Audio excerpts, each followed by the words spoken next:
et le quartier Val. Le quartier Ouest, parce nous avions organisé la réunion la semaine dernière et à la suite d'un souci technique, elle n'a pas pu se tenir correctement. Donc, nous allons reprendre la présentation qui concernait le quartier Ouest et nous avons conservé les questions qui nous avaient été également adressées et nous allons y répondre. Et puis, cette réunion, elle concerne également le quartier Val, qui était prévu ce soir. Je suis accompagné dans cette visio par un certain nombre d'adjoints au maire et de conseillers municipaux à qui je donnerai également la parole pour répondre à vos questions le cas échéant. Et donc, la présentation, la réunion se décompose de la façon suivante. Nous avons une présentation générale qui vient un peu préciser les projets que nous avons lancés pour l'ensemble de la mandature. Puis, nous avons une présentation, dans un premier temps, une présentation des grands projets de la ville qui concernent l'ensemble des quartiers que nous avons fait lors de toutes les réunions. Et puis, dans un deuxième temps, alors on prendra après cette première partie un premier temps de questions-réponses. Et puis, dans un deuxième temps, nous passerons à des projets plus spécifiques qui concernent le quartier Ouest et Val. Et nous reprendrons à ce moment-là une série de questions si vous souhaitez approfondir et parler plus particulièrement de votre quartier. Nous pouvons donc commencer. Je vous propose de prendre la première page de la présentation qui concerne un point sur la nouvelle mandature qui vient de s'engager.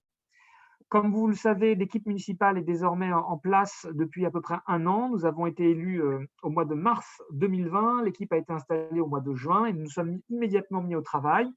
Ça a consisté à traduire en fiche projet notre programme qui avait été plébiscité par les Oliftains. Ce programme s'est traduit par 115 fiches projets. Il y a 115 projets majeurs que nous souhaitons mettre en œuvre jusqu'en 2026.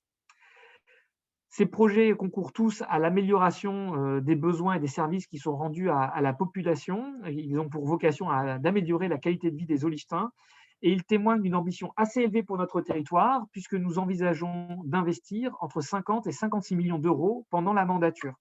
Donc, c'est un montant d'investissement extrêmement élevé qui n'a jusqu'à présent pas été atteint dans les précédentes mandatures, mais qui témoigne du développement d'Olivier. Tous les éléments ont été présentés plus en détail, en tout cas pour la première partie du mandat, donc de 2021 à 2023, dans le haut Olivier du mois de mars que vous avez eu dans votre boîte aux lettres. Alors maintenant, une fois ces éléments de méthode fixés et une fois vous avoir rappelé que toute cette ambition en matière d'investissement se fera sans augmentation des impôts, nous avions déjà fait ça lors du précédent mandat et nous nous sommes engagés à nouveau à ne pas augmenter les impôts. Je vais rentrer et présenter avec Cécile Adel et Michel Leclerc, qui sont maires adjoints tous les deux, dans la présentation des grands projets de la ville pour cette première partie de mandature. Le premier grand projet, vous le connaissez bien, c'est le Clos du Bourg.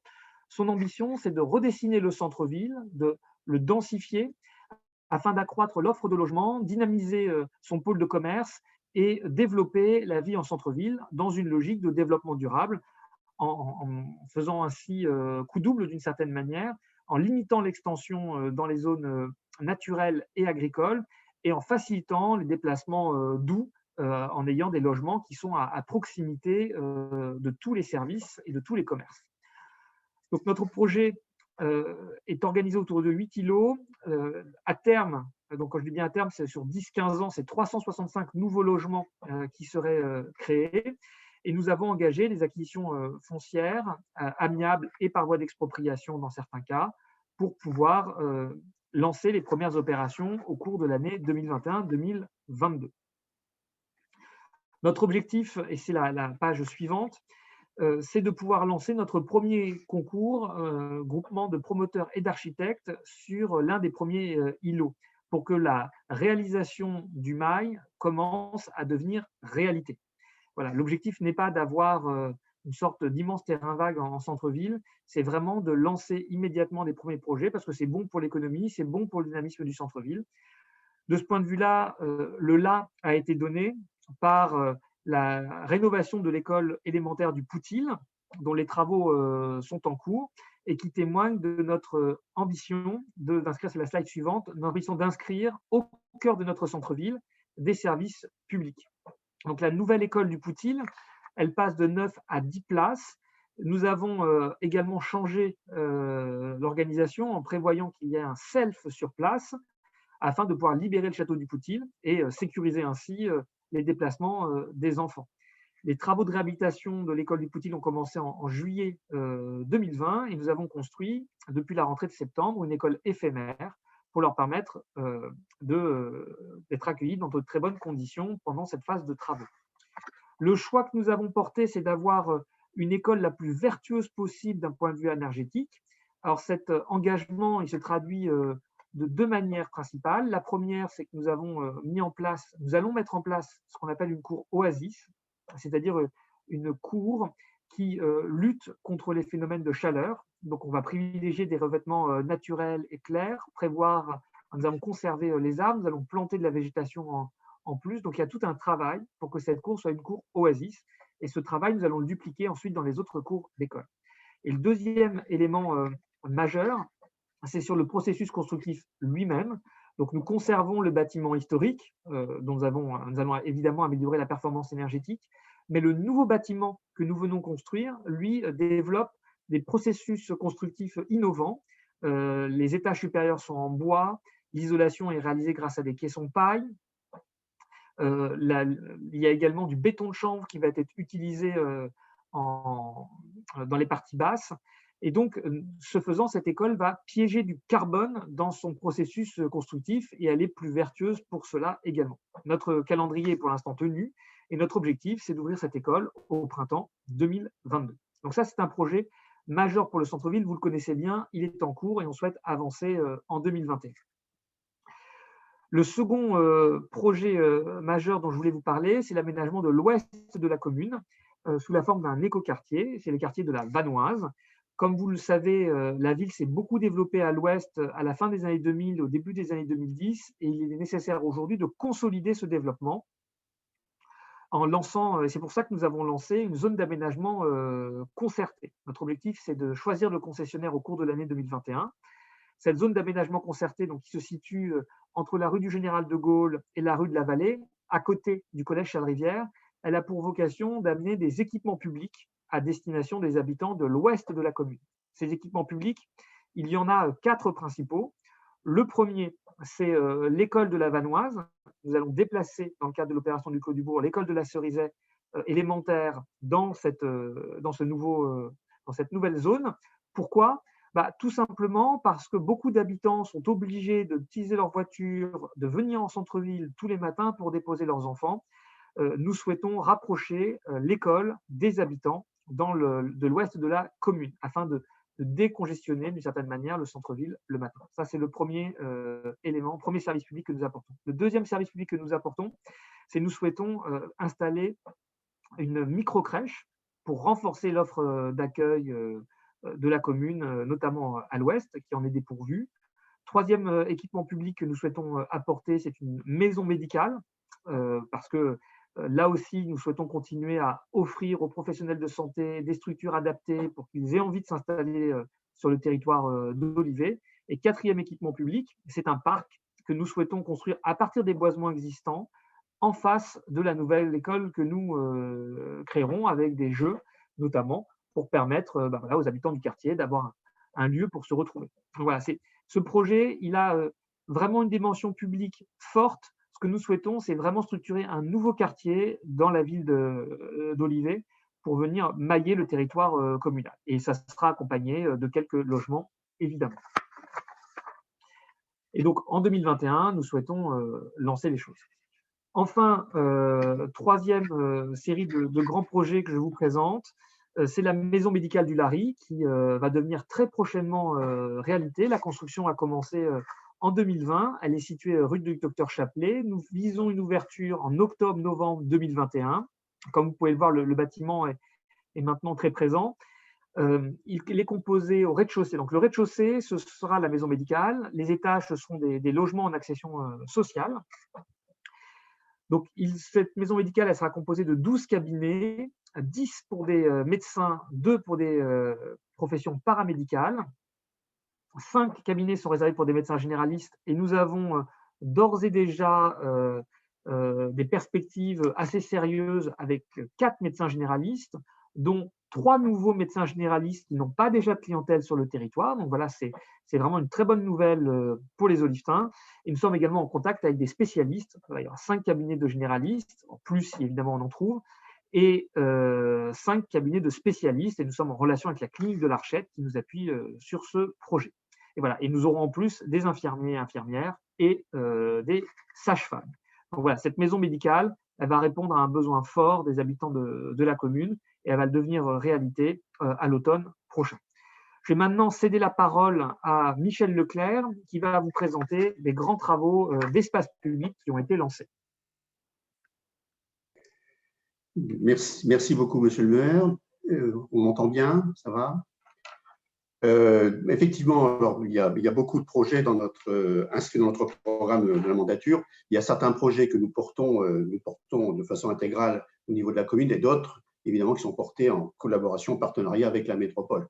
Comme vous le savez certainement, la compétence voirie maintenant est métropolitaine depuis le 1er janvier 2018 et les travaux qui vont être engagés, qui sont engagés, se font en concertation étroite entre la métropole et les services de la ville et les élus de la ville d'Olivet.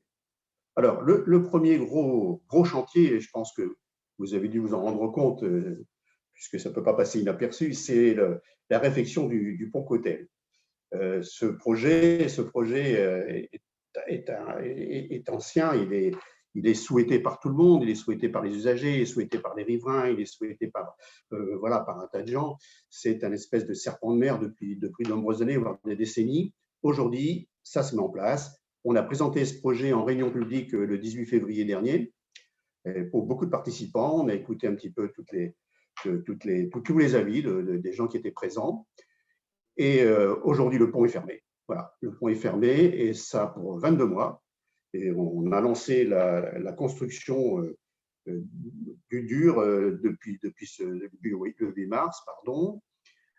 Aujourd'hui, on met en place, on fait traverser les réseaux d'un côté à l'autre du Loiret, de façon à ce que les concessionnaires puissent rééquilibrer et réinstaller les besoins pour les usagers. Ce projet ambitieux, celui-ci aussi ambitieux, va permettre de proposer aux usagers des itinéraires cyclables complètement intégrés avec deux parties sur ce fameux pont, d'à droite et à gauche, une partie espace partagé qui va remonter depuis le carrefour de Chevillotte, pour ceux qui se rappellent de l'établissement, jusqu'au giratoire de la rue de la Source. Donc, ça sera sur la partie droite, ça sera un espace partagé qui sera très facilement utilisable aussi par les personnes à mobilité réduite. C'était aussi une de nos ambitions, puisqu'il y aura des paliers de repos entre deux. La pente de ce pont sera très, très largement atténuée. Et sur la partie gauche, en allant vers le carrefour, vers le giratoire de la rue de la Source, la partie gauche, dans sa partie descendante, sera réservée aux cyclistes purs et durs, les cyclistes habillés en coureur notamment. Voilà. Donc, une requalification qui va s'étaler sur 22 mois entre le giratoire de la rue de la Source et le giratoire de l'ancien établissement Chevillotte. Voilà. Ensuite, en termes de voirie, ce n'est pas terminé puisque on essaye d'étaler un petit peu les chantiers pour ne pas concentrer l'ensemble de nos efforts. Quand je dis nos efforts, bien encore une fois, je le rappelle, c'est sur la métropole et de la ville, sur les mêmes lieux pour ne pas trop perturber la circulation. On sait très bien, on est bien conscient que lorsqu'on fait des travaux d'envergure, ça perturbe, ça peut énerver aussi parfois. Et c'est là on demande beaucoup de patience aux usagers. Je me permets de soulever d'ailleurs une réflexion assez intéressante, c'est que là, vous voyez qu'on travaille sur la rue Albert Barbier et la rue de la Reine Blanche, une réflexion complète de la chaussée, c'est en fin de travaux. Eh bien, écoutez, les réflexions que nous avons les plus désagréables sont plutôt du côté des usagers que du côté des riverains, qui sont, je peux vous le garantir, parce que je suis à toutes les réunions de chantier, et encore avant-hier, sont tous très heureux de voir comment les choses se déroulent. Donc, c'est en voie de finition, avec ce que l'on appelle une voie centrale banalisée, c'est-à-dire qu'il y a des aménagements cyclables de chaque côté des rues là où c'est possible en termes de largeur, des espaces cyclables qui sont très bien très bien visible, puisqu'il y a un contraste visuel avec, sur la voie centrale banalisée, de l'enrobé tout à fait classique noir. Et sur les côtés, vous avez des enrobés, ce que l'on dit grenaillés, c'est-à-dire que grâce à une usure prématurée, mais sans toucher à la structure, évidemment, sinon ce n'est pas le but à atteindre, ça nous permet d'avoir un contraste visuel et en tout cas d'aider les automobilistes à bien être conscients qu'il peut y avoir à côté de leur voiture des cyclistes. Et il y aura bien sûr une séparation visible avec des bandes blanches. Alors, la rue de l'Hôtel-Dieu, c'est aussi un des gros enjeux de voirie de la métropole. Il y en aura d'autres, mais là, en cours également. Nous avons travaillé sur le côté ouest de la rue de l'Hôtel-Dieu en 2020, avec la remise aux normes de l'assainissement, les branchements assainissement, les travaux de voirie.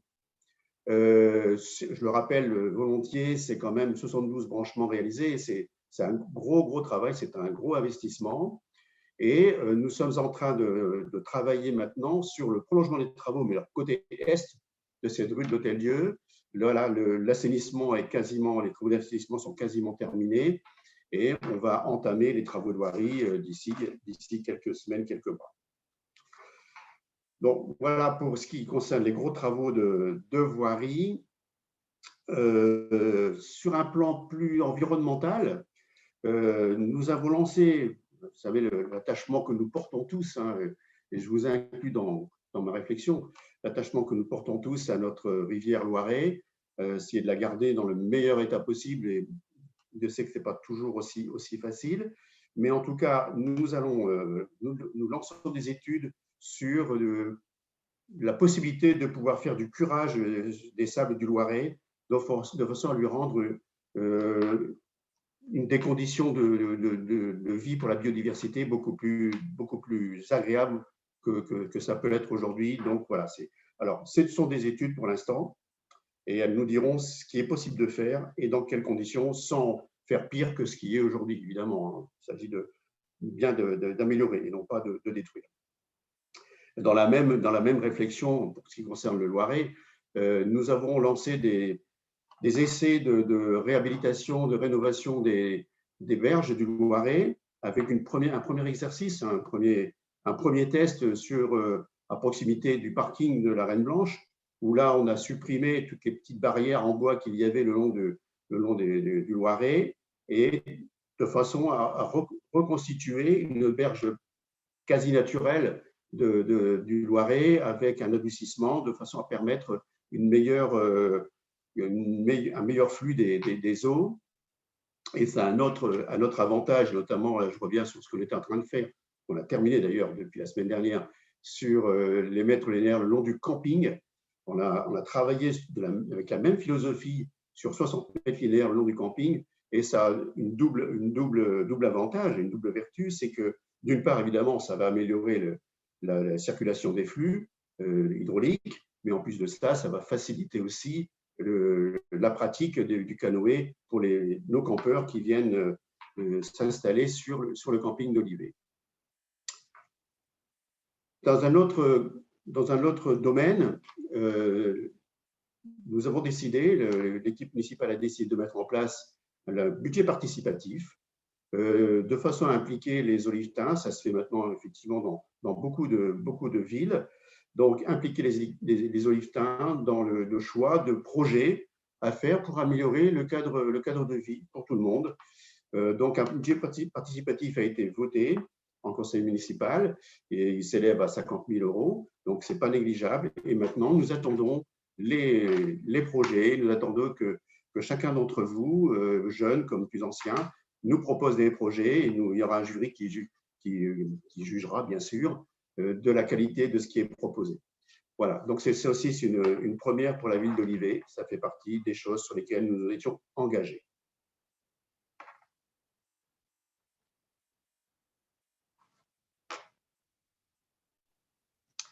Alors, vous m'entendez? Est-ce que vous m'entendez bien, Ja?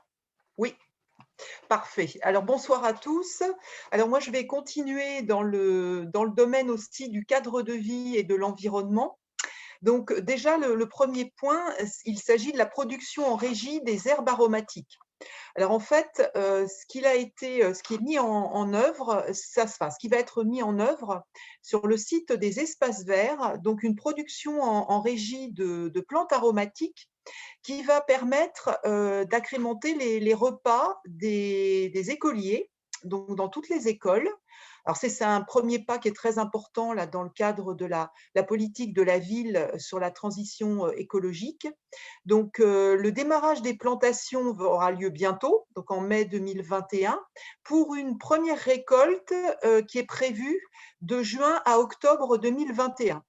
Donc ça, c'est un premier pas et ça va bénéficier donc à tous les enfants de nos écoles.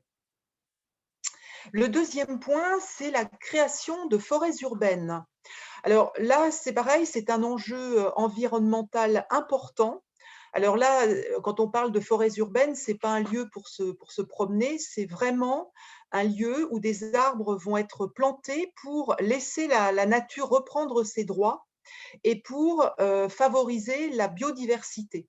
Alors l'idée de cela, c'est de créer aussi un microclimat et de permettre d'abaisser la température, d'améliorer la qualité de l'air et donc la perméabilité des sols. Alors là également, il y a des plantations d'essences locales qui sont prévues à partir de cette année. Donc on va commencer cette plantation-là, enfin, très prochainement. Et donc, les lieux, donc il y aura déjà une forêt urbaine derrière le gymnase du Lary, une autre impasse du Plisset et il est aussi à noter l'entretien d'un bois qui se trouve dans le Val, rue des Scieries. Donc ça, c'est pour la partie cadre de vie et environnement. Alors ensuite, on change de domaine. Alors, je vais vous parler de culture, une autre culture. Donc, la création d'un événement qui va s'appeler la Bamboche, alors qui est en fait on va dire le mix entre ce qui existait auparavant, les moulins à paroles, et tout un programme.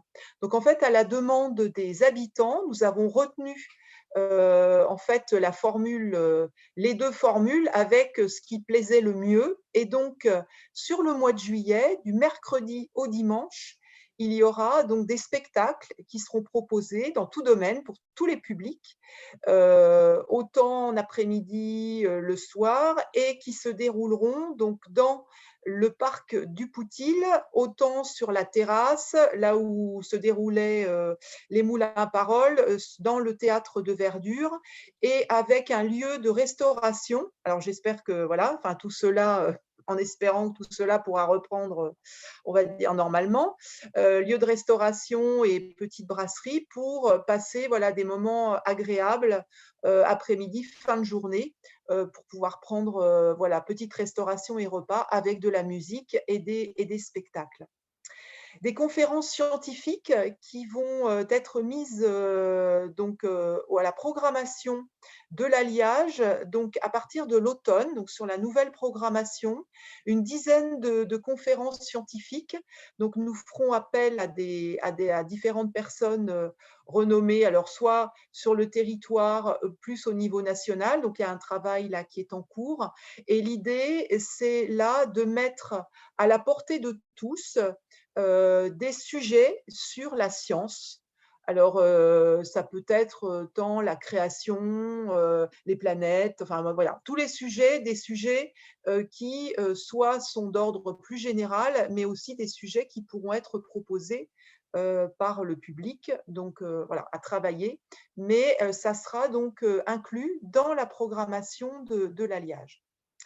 La transformation de la bibliothèque en bibliothèque troisième lieu, alors vous en avez sans doute déjà entendu parler parce que c'est un projet sur lequel nous travaillons déjà depuis plusieurs mois. La bibliothèque troisième lieu, en fait, c'est le même lieu que la bibliothèque, mais le troisième lieu, c'est un concept qui dit que en dehors de du lieu de famille, le lieu de vie familiale, du lieu de travail, le troisième lieu, c'est l'endroit où l'on vient se ressourcer. Alors, ça reste une bibliothèque, bien évidemment, avec des fonds livres, CD, puis après, on verra, il y aura des jeux vidéo, etc. Mais l'idée, c'est de venir, c'est un lieu où nous espérons déjà, vous aimerez venir vous détendre et trouver des nouveaux services donc, que nous mettrons en place donc, à partir de la fin d'année, puisque cette bibliothèque nouvelle formule ouvrira à la fin de l'année 2021, donc en décembre 2021. Dans le domaine enfance et famille, alors il y a un skatepark, il y a une étude qui est en cours, c'est un grand projet ça qui sera réalisé à l'échéance automne 2022. Parce qu'aujourd'hui, il y a un skatepark, mais le lieu n'est pas forcément le lieu le plus adapté. Donc, nous sommes à l'étude pour déterminer un nouveau site où il y aurait donc 1000 mètres carrés qui seraient dédiés à la pratique du skate et de la trottinette, avec des zones donc, pour des figures aériennes et au sol. Donc, tout à fait un autre dimensionnement et une adaptation par rapport à ce que vous connaissez aujourd'hui, donc des nouveaux matériaux et vraiment sur un nouveau concept. Donc, il y a cette étude sur un grand espace et puis également à l'étude peut-être des espaces plus petits qui seraient sous forme de placettes et qui pourraient être envisagés après dans d'autres quartiers. Mais ça, c'est encore à l'étude. Les cours d'école Oasis, bon ça, monsieur le maire en a parlé précédemment par rapport à cette adaptation des cours d'école donc à l'école du Poutil. Monsieur le maire l'a déjà évoqué. Et puis, une nouvelle ère de jeu au donjon depuis février. Alors, peut-être l'avez-vous déjà fréquenté. Si vous ne l'avez pas fait, je vous encourage à le faire parce que c'est un bel endroit de jeu qui a été mis à disposition du public, donc dans l'espace, ce que j'appelle familial, vous savez, quand on rentre dans le donjon, sur la partie droite, il y a une tyrolienne également qui a été installée. Je sais l'espace est très fréquenté et si vous ne le connaissez pas encore, je vous conseille vraiment d'y aller parce que c'est vraiment très agréable et très sympathique en termes de partage.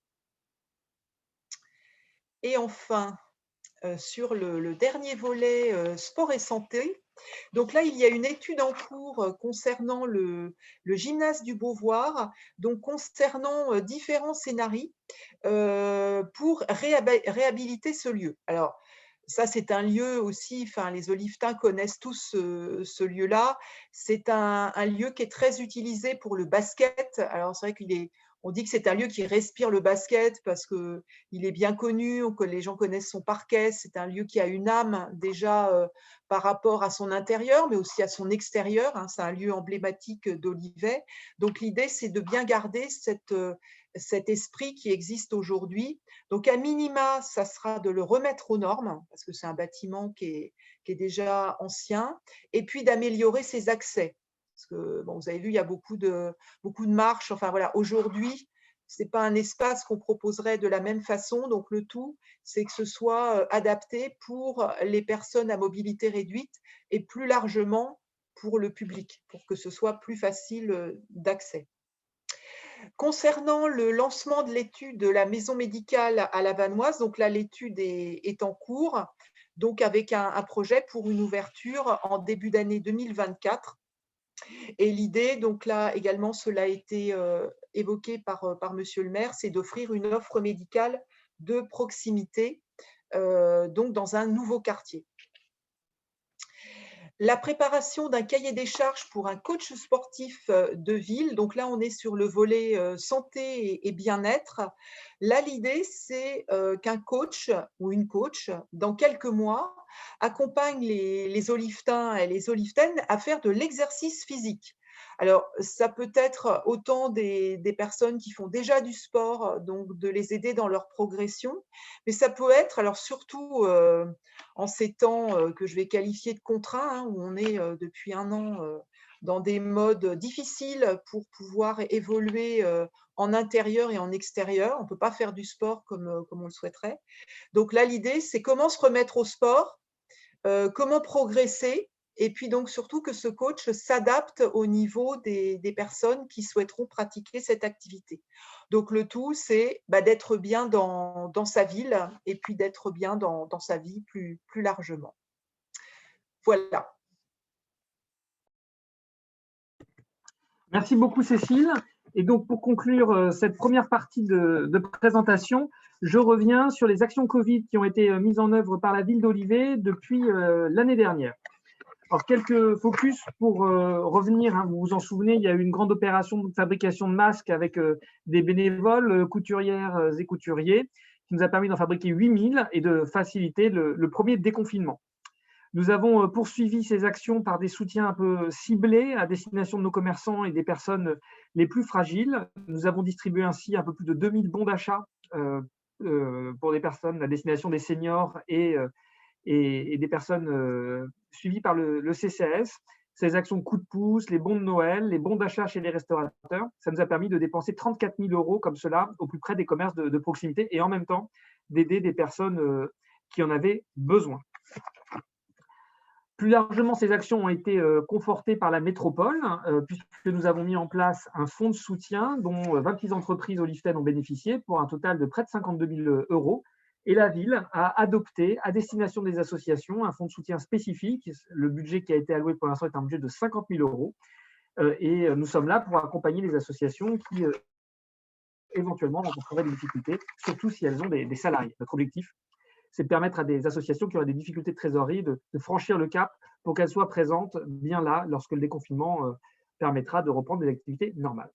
Enfin, c'est un peu l'actualité du moment, c'est la question du centre de vaccination à grande capacité à Olivet. Donc, j'avais fait acte de candidature pour la commune au mois de janvier dernier et la préfète m'a rappelé il y a maintenant 10 jours pour me proposer d'accueillir ce centre de grande vaccination. Donc, évidemment, j'ai répondu favorablement, à la fois pour les habitants d'Olivet et pour les habitants du département, parce que ce centre ne sera pas réservé aux Olivetains. Il me semblait intéressant que l'on puisse disposer dans la métropole, dans notre commune, au plus proche de nos concitoyens, des meilleures capacités d'accès au vaccin. Donc, c'est pour ça que j'ai mis à disposition non seulement les locaux, mais également des agents de la ville d'Olivet. Et j'ai indiqué que je serais capable de mobiliser la réserve citoyenne. Ce sont des habitants d'Olivet, bénévoles, qui veulent bien donner du temps pour la commune afin d'aider pour des grandes manifestations ou des grandes opérations de sécurité civile. Ce centre, il devait ouvrir mardi prochain et nous avions tout préparé, mais mercredi, nous avons été informés que la préfecture avait présenté la candidature du centre d'Olivet pour qu'il puisse être géré par des militaires. Et donc, il y a un arbitrage qui doit être rendu au niveau national pour savoir quels centres seront gérés par les militaires. Et nous devrions savoir, alors demain, ça serait l'idéal, mais plus vraisemblablement mardi prochain, si le centre d'Olivet est retenu ou pas. Si le centre d'Olivet est retenu par les militaires, ce sont eux qui assureront avec leurs effectifs la tenue du centre. Alors, les professionnels de santé seront des professionnels de santé du territoire, mais l'accueil, le suivi des dossiers seront réalisés par des militaires qui viendront avec leur matériel. Et donc, nous les avons déjà reçus aujourd'hui pour anticiper au maximum leur installation. Si notre centre ne devait pas être retenu, dans ce cas, le déploiement que nous avons préparé avec la préfecture se mettra en place et nous serions opérationnels, je l'espère, très rapidement la semaine prochaine. Il ne faut pas regretter ce léger décalage. Je pense que pour la commune, ça peut être une chance d'avoir les militaires parce que les indications qui m'ont été apportées, c'est que si les militaires viennent, on serait susceptible d'accueillir encore plus de monde et plus de vaccinations dans ce centre. On passerait peut-être même à 1200 vaccinations jour. Si ça devait être la ville prendra sa part de responsabilité. Ça me semble tout à fait normal dans une crise comme celle-ci. La semaine prochaine, il y avait de toute façon seulement 600 doses qui étaient prévues pour toute la semaine. La semaine d'après, on devait passer à 4000 doses pour la semaine. Donc, ces 600 doses ne sont pas perdues. Elles seront utilisées dans d'autres centres du département. Donc, voilà, c'est un peu de temps pour avoir une organisation la plus robuste, la plus efficace possible et qui aura vocation à durer jusqu'à l'été. Pour ceux qui s'intéressent très techniquement au vaccin qui serait utilisé, le centre d'Olivet serait exclusivement consacré au vaccin Pfizer. Voilà ce que, avec Michel Leclerc et Cécile Ladel, nous souhaitions vous dire pour commencer cette réunion. Et ce que je vous propose, c'est que nous puissions prendre un premier volet de questions-réponses. Et donc, pour vous permettre, en utilisant le chat, de poser vos premières questions ou de vous signaler par vos initiales, je propose à Stéphane Vandris, qui est adjoint en charge de la sécurité et de la mobilité, de répondre, s'il le veut bien, à la question que M. Chantreau nous avait posée sur le stationnement sur les trottoirs rue des Plesses. Stéphane, j'ai vu que tu étais parmi nous. Est-ce que tu peux répondre à cette question?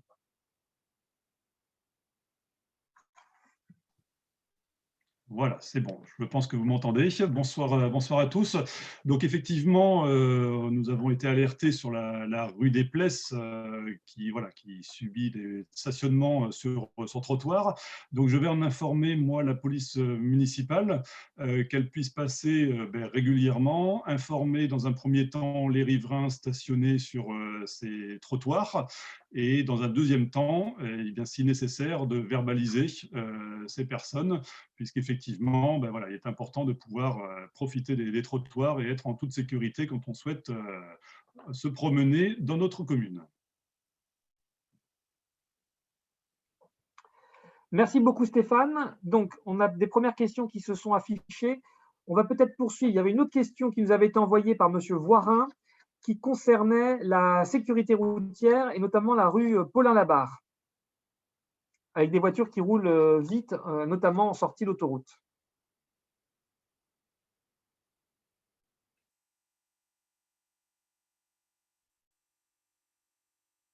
Stéphane?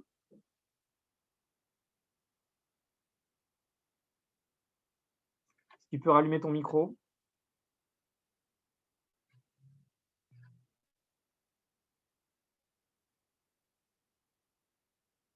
Alors sinon, je vais… Ça y est, c'est bon. C'est bon, vas-y. C'est l'animateur qui doit me le rallumer. Par rapport effectivement, sur la rue Paulin-Labarre, on avait là aussi été alerté. Donc, on a déjà travaillé avec Michel Leclerc et Monsieur le maire sur cette problématique. Donc, nous avons regardé pour faire un plateau traversant au niveau de l'allée Sablé, pour déjà faire sur la première partie, en milieu de cette rue Paulin-Labarre, de créer un ralentissement.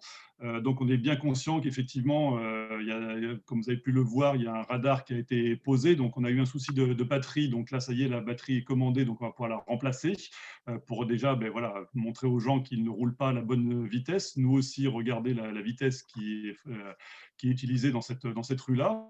Donc, on étudie parce que la rue Paulin-Labarre est une route départementale. Il y a plusieurs intervenants. Donc, il faut faire les choses dans l'ordre. Donc là, on en est à la partie, donc on a déjà étudié, on en est à la partie coût des travaux. Donc, on attend l'estimation pour arbitrer et voir qui fait quoi. Donc, c'est bien pris en compte, cette rue. Merci beaucoup Stéphane. Nous avons, et ça sera la dernière série de questions que là, je prendrai avant de vous donner la parole, qui nous ont été également adressées. C'est Martine Eugène qui participe d'ailleurs à cette visio qui nous les a envoyées, qui concerne le cadre de vie et la transition écologique. Donc, je crois que Sandrine Lerouge n'est pas parmi nous, donc je vais répondre directement à ces questions. La première question concernait faire un point de situation sur la zone agricole protégée. Donc, pour tous ceux qui ne savent pas ce que c'est, la ville d'Olivet a installé en 2015 une zone agricole protégée. C'est un zonage renforcé de sa zone agricole qui a pour effet d'élever le niveau de protection de cette zone. Donc ça, c'est un outil urbanistique qui a été mis en place par la commune. Cet outil urbanistique, il a été complété par une politique d'acquisition foncière de la commune, c'est-à-dire que quand des terrains sont en vente dans la zone agricole protégée, la ville les achète en les préemptant par l'intermédiaire de la SAFER, ce qui lui permet de devenir propriétaire foncier en zone agricole. Et ces terrains qu'elle achète dans la zone agricole, elle les propose ensuite à des agriculteurs qui sont soit déjà installés sur Olivet, soit qui souhaitent s'installer pour qu'ils puissent bénéficier de ces terrains. Et donc, depuis 2015, il y a deux nouveaux agriculteurs qui se sont installés. Madame Arnoux dans la ZAP, justement, et notre héliciculteur, pour les héliciculteurs sur des terrains communaux, dans la ZAP avec l'appui de la commune et nous avons mis en location auprès d'agriculteurs qui étaient déjà installés des terrains que nous avons préemptés. C'est le cas de monsieur et madame Lepage notamment. Et donc, pour l'avenir, nous continuons à être en relation avec la Chambre d'agriculture pour accompagner des porteurs de projets sur notre territoire communal et nous continuons à acheter les terrains agricoles qui sont en vente comme nous le pouvons. Donc voilà, nous avons vraiment à cœur de développer cette agriculture de proximité, ces circuits courts. C'est les agriculteurs, vous les trouvez d'ailleurs sur notre marché le vendredi après-midi. C'était la première question. La deuxième question concernait l'inventaire de biodiversité communale. Donc, un inventaire de biodiversité communale, c'est un travail qui est accompli sur 2 années pour faire une photographie la plus précise possible de la biodiversité faunistique et floristique présente sur le territoire de la commune. Donc, il y avait une dizaine de sites qui avaient été sélectionnés, qui ont été inventoriés. Et à partir de ce diagnostic, l'association qui nous accompagnait, à savoir Loiret Nature Environnement, nous a aidés à élaborer des fiches de gestion optimisées pour permettre justement, dans nos pratiques d'entretien de nos espaces naturels et agricoles communaux, d'avoir une approche plus favorable à la biodiversité. Et donc, le service des espaces verts met en œuvre ces fiches. Et donc, pour vous donner trois exemples, boulevard Victor Hugo, nous avons changé désormais les modes de tonte. Nous avons remplacé les modes de tonte par du fauchage plus espacé. Nous avons repéré notamment des orchidées depuis quelques années que nous essayons de protéger lors des interventions. Plaine des Martinets, nous avons mis en place de l'éco-pâturage avec des moutons et cet éco-pâturage va être développé dans d'autres secteurs de la commune, notamment rue de Lorette à partir du printemps. Et dans le cimetière du Bois Semé, nous sommes passés au désherbage manuel et thermique. Et plus largement, il y a un certain nombre d'activités, de pratiques quotidiennes qui ont évolué au sein des espaces verts de la commune. Troisième question, quelles mesures pour sensibiliser et inciter les Olivetains à mieux comprendre l'intérêt de la biodiversité sur son territoire? Pour répondre à cette question, nous participons depuis de nombreuses années à des opérations 24 heures de la biodiversité, actions environnementales Olivetaines, et plus généralement, nous avons fait le choix d'inscrire la ville d'Olivet dans le processus territoire. J'ai l'acronyme, mais je ne me souviens plus du E et du N. Nous sommes dans le dispositif TEN, donc peut-être que dans le chat, les agents du cabinet pourront préciser. Et cette démarche nous permet de bénéficier de l'accompagnement d'un certain nombre d'acteurs spécialisés dans la défense de la biodiversité et dans la transition écologique. Et cette démarche va nous permettre de mener non seulement des actions de sensibilisation. Alors, on essaye de relayer, par exemple, l'action qui est faite par l'abeille olivetaine avec des démonstrateurs. Nous avons installé des hôtels à insectes et des espaces non fauchés sur le territoire de la mairie, sur le site de la mairie. Nous sommes en train d'installer des ruches pédagogiques également à côté de la mairie. Voilà, tout ce qui permet aux habitants de voir, de changer leur regard sur la nature. Nous essayons de l'accompagner, mais beaucoup de choses sont encore à faire demain. Et enfin, dernière question sur la question de l'éclairage artificiel qui a un impact négatif sur la biodiversité.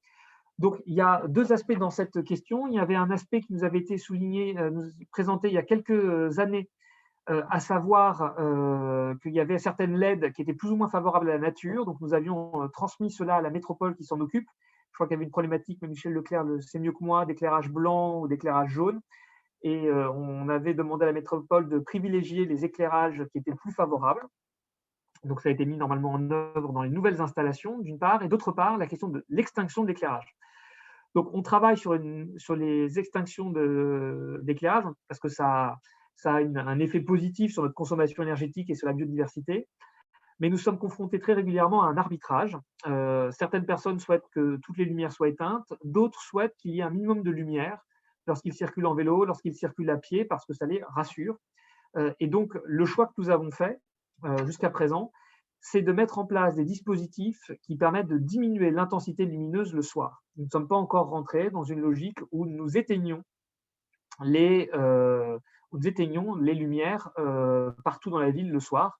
voilà, pour des raisons notamment de sécurité, ce n'est pas le choix que nous avons opéré. Et puis techniquement, nous ne sommes pas dans la capacité, Laurent Douillard, qui suit ces questions-là, pourra le confirmer, nous ne sommes pas dans la capacité d'éteindre, il n'y a pas d'interrupteur qui permette d'éteindre juste une rue. Les systèmes ne sont pas construits, hélas, de cette façon. Voilà pour cette première série de questions qui nous étaient posées. Il y en a d'autres, j'y reviendrai après, mais je vous propose de reprendre les questions des personnes qui se sont inscrites et de commencer tout d'abord par M. Courreau. Donc, M. Courreau, ce que je vous propose, c'est que vous puissiez prendre la parole pour poser directement vos questions. Oui, j'ai deux questions. Une localisée, j'habite à l'angle de la rue Louis Levaux et donc Jacques Lemercier. Et il y a 2 ans, vous avez abattu des arbres qui étaient malades. Et vous nous aviez promis de les remplacer. Qu'en est-il actuellement? Et ma deuxième question est plus générale. J'assiste actuellement aux assises de la transition écologique et je voudrais savoir votre politique quant à l'installation des panneaux solaires sur nos toits. Quelle est votre politique là-dessus? Excusez-moi, j'ai reçu un appel pendant la première question. Est-ce que vous pourriez la répéter? Je suis désolé. Oui, j'habite à l'angle de la rue Louis Levaux et Jacques Lemercier. Et il y a 2 ans, vous avez abattu des arbres qui étaient malades et vous nous aviez promis de les remplacer. Qu'en est-il à l'heure actuelle? Alors, sur la première question, donc ça, c'est bien noté. Je me renseigne et on vous répond directement. Je ne peux pas vous dire spécifiquement pour ces arbres-là. En règle générale, les arbres qui sont abattus sont remplacés. Donc, si ce n'a pas été fait, c'est un oubli. Et donc, il faudra que nous les installions et nous cherchons régulièrement des espaces pour pouvoir planter des arbres avec les enfants dans le cadre de la journée de l'arbre ou des espaces pour planter ce qu'on appelle des arbres d'avenir, donc des arbres qui grandiront et qui seront disponibles voilà, pour les générations futures. Donc, cet espace-là est bien noté. Donc, on va retravailler, on revient vers vous pour vous confirmer quand est-ce qu'on les plantera. Merci. Et pour la deuxième question sur les assises de la transition énergétique ou de la transition écologique, la question que vous posez, c'est une question fondamentale qui pose la question donc de la production énergétique sur notre territoire. Aujourd'hui, cette question, elle n'est pas évidente parce qu'il y a tous les tenants des panneaux photovoltaïques qui expliquent que c'est formidable parce que c'est une énergie renouvelable, et c'est vrai. Mais il y a aussi ceux qui attirent l'attention sur les conditions de fabrication de ces panneaux photovoltaïques qui, pour une part, sont fabriqués très loin, donc qui sont importés de Chine, donc avec, comment dirais-je, un fort bilan carbone lié au transport, et qui utilisent des matériaux que nous recyclons pas forcément très bien. C'est la question des terres, des métaux rares, des terres rares qui sont utilisées et qui entraînent une exploitation du sol, notamment en Chine ou en Amérique du Sud. Donc la question du panneau photovoltaïque en lui-même est une question qui n'est pas évidente. Et pour être tout à fait transparent avec vous, je ne suis pas sûr à titre personnel d'avoir un avis définitif sur la question. Parce que dès que vous en discutez avec un interlocuteur, le caractère écologique du panneau photovoltaïque est, je trouve, encore très débattu. Donc ça, c'est le premier point. Les autres outils dont nous disposons, c'est par exemple la géothermie, qui est assez, mais ça, je laisserai Michel Leclerc en reparler s'il le souhaite, qui est très fructueuse dans notre région, et c'est d'ailleurs un choix que nous avons fait pour à la fois chauffer et rafraîchir l'alliage. Donc aujourd'hui, la question, c'est quel est le mix énergétique que nous pouvons produire sur le territoire. Donc, il y a une hypothèse qui est notamment promue par Serge Grouard, qui consiste à dire qu'il faut couvrir la métropole de panneaux photovoltaïques. Moi, je dis pourquoi pas, à condition qu'on soit bien certain que cette technologie soit à la fois rentable et en même temps qu'elle ne pose pas plus de difficultés environnementales qu'elle n'en résout. Parce que je rappelle que si l'enjeu, c'est de décarboner la production énergétique en France, et notamment d'arrêter les centrales à charbon, etc., en fait, ce n'est pas une problématique française, c'est une problématique allemande, parce que notre énergie est déjà essentiellement décarbonée grâce aux centrales nucléaires. Donc, si c'est supprimer les centrales nucléaires, c'est un autre débat. Mais supprimer les centrales nucléaires et les remplacer par des panneaux photovoltaïques, ça prendra énormément de temps. Et le bilan carbone, bilan environnemental, est là aussi assez débattu. Voilà, chacun a son opinion sur le sujet. Le deuxième aspect, c'est de savoir qui finance cela. Là, vous avez deux options. vous avez une option qui consiste à dire que la métropole décide d'acheter plus cher son électricité pour permettre à des entreprises comme EDF ou Total ou Engie de développer leurs investissements dans le domaine des énergies renouvelables. C'est le choix qu'a fait la ville d'Olivet depuis maintenant 5 ans. Nous achetons l'énergie de la ville plus cher que ce que nous aurions si nous faisions appel au tarif réglementé d'EDF, parce que nous avons fait le choix d'avoir 100% de notre production d'électricité qui est une production verte. Donc nous achetons de l'énergie qui coûte plus cher parce que cette énergie est produite à partir d'énergie de sources renouvelables. Et donc la question c'est, est-ce qu'on paye plus cher notre énergie et on laisse les entreprises qui sont spécialisées le faire, ou est-ce que c'est la métropole elle-même qui achète des panneaux photovoltaïques et va les installer? Et donc ça coûte beaucoup d'argent, ça coûte 100 millions d'euros, en tout cas dans les budgets qui sont envisagés. Et moi, à ce stade, je n'ai pas d'avis tranché sur la question. J'attends de voir les études pour savoir si c'est raisonnable compte tenu des finances de la métropole, compte tenu du fait que, à ma connaissance, dans les services de la métropole, il n'y a pas d'ingénieurs, il n'y a pas de techniciens dont c'est le métier d'exploiter des centrales photovoltaïques. Voilà, donc c'est le débat qu'on va avoir demain, mais nous sommes tous convaincus que la production d'énergie est un sujet, mais qu'il y a également la rénovation énergétique des bâtiments qui est un sujet. Et la rénovation énergétique des bâtiments, c'est déjà possible aujourd'hui. Et donc, il ne faut parfois pas chercher des enjeux de demain en oubliant ce qu'il est possible de faire tout de suite. Et donc, c'est pour ça que la ville d'Olivet est en train de lancer un plan de rénovation énergétique de l'intégralité de son parc immobilier.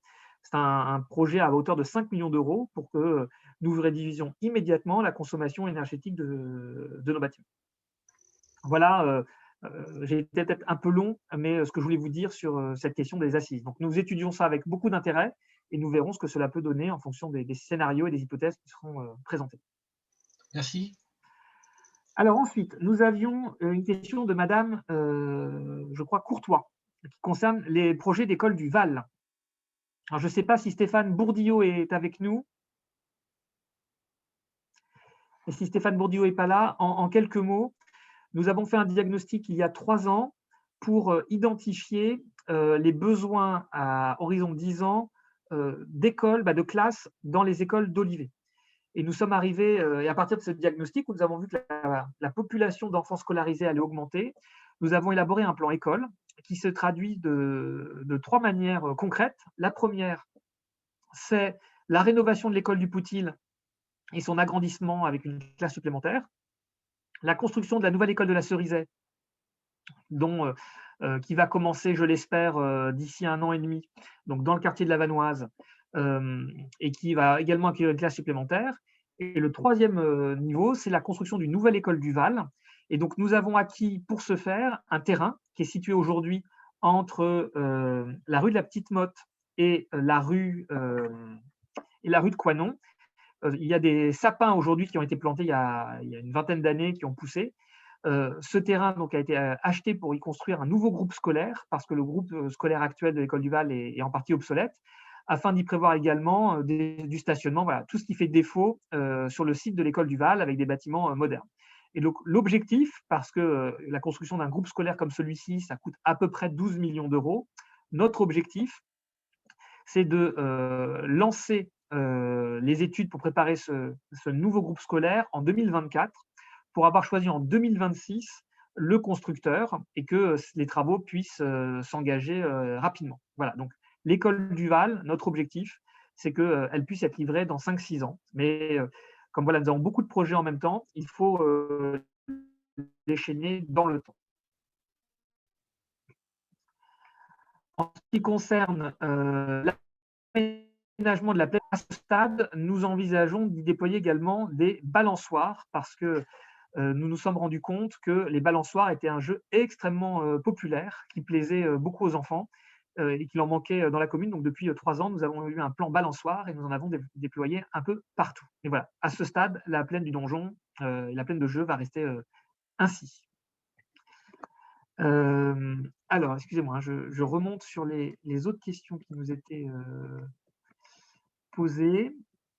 J'ai répondu à la question de M. Tessem. Sur la fibre, aujourd'hui, à ma connaissance, 95% de la commune est fibrée. Donc, les cas problématiques qui restent sont souvent des cas ponctuels et donc la commune continue à faire le relais entre les habitants concernés et SFR. Donc, si vous avez un problème précis, n'hésitez pas à prendre contact avec Sandrine Le Rouge qui relaiera auprès de SFR.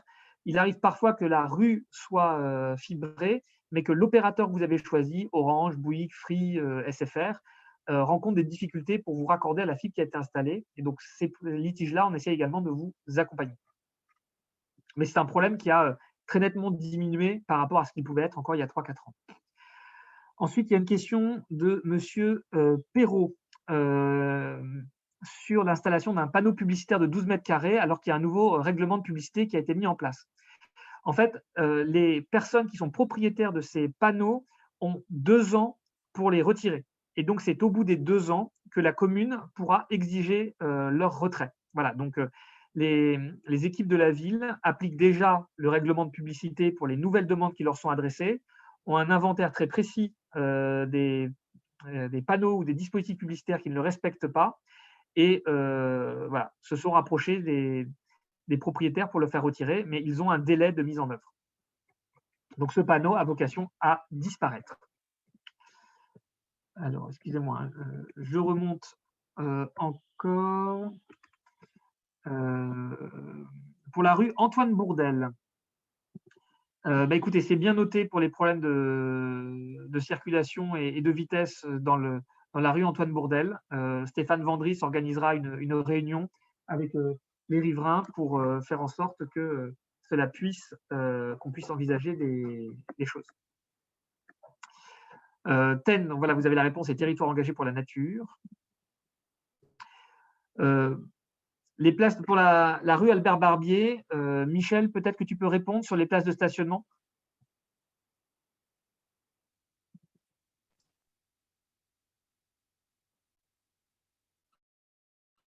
Michel Leclerc. C'est bon? Ouais, c'est bon. On t'entend. Oui, rue Albert Barbier, nous avions décidé, à l'occasion d'une réunion publique de présentation du projet, de supprimer toutes les places de stationnement sur voirie. C'est quasiment une obligation pour plusieurs raisons. D'abord, il y a un espace cyclable, comme je le signalais tout à l'heure, en préambule de notre rencontre. Donc, qu'il y ait espace cyclable, ça veut dire aussi interdiction de stationner sur des espaces cyclables, comme sur le trottoir, de toute façon. Pour autant, sur l'ensemble des possibilités de stationnement sur Barbier et Reine Blanche, c'est quasiment le même nombre de stationnements qu'il y avait à l'origine, et on a créé des places de stationnement, notamment derrière l'horloge fleurie, ce qui permet de compenser les éventuelles pertes. Après, il faut aussi que les riverains apprennent à rentrer les voitures chez eux. Nous avions fait un inventaire à l'époque, et il se trouve que nombre de riverains ont très largement la place de rentrer les voitures chez eux, de stationner leur voiture à l'intérieur de leur propriété. Voilà, donc il n'y aura pas de place de stationnement sur voirie, ça c'est très clair, à part celles qui sont matérialisées, mais qui sont bien identifiées, d'ailleurs plutôt vers la rue de la Reine Blanche que Barbier. Là, on a de la place. Après, là, on n'a pas de place, évidemment, il n'y aura aucun stationnement autorisé. Dès la fin des travaux, dès que tout sera bien matérialisé au sol, nous ferons, Stéphane Vendry et moi-même, un courrier aux riverains pour leur rappeler qu'il n'y a pas de stationnement autorisé sur voirie, et encore moins sur le trottoir, et que voilà, on fera un peu de pédagogie au départ, n'est-ce pas Stéphane, et ensuite, eh bien, nous demanderons à la police municipale de sévir si cela est nécessaire. Michel Leclerc a raison de le rappeler, le développement de la politique de l'usage des vélos est une priorité qui impose de faire des choix parfois contraignants pour la place de la voiture dans l'espace public. Et donc, c'est le choix que nous avons mis en œuvre, rue Albert Barbier et rue de la Reine Blanche. Donc, ça modifie des habitudes, on en a bien conscience, mais on est convaincu que sur le long terme, ça va favoriser les déplacements cyclables et que c'est mieux à la fois pour la planète et c'est mieux pour notre mode de vie à Olivet. Ce que je vous propose, parce qu'il nous reste encore quelques éléments de présentation, donc avant de reprendre les dernières questions, les autres questions qui ont été posées, on y reviendra tout à l'heure, je vous propose qu'on reprenne la présentation parce qu'une partie des questions qui ont été posées vont trouver leur réponse dans la présentation qui suit.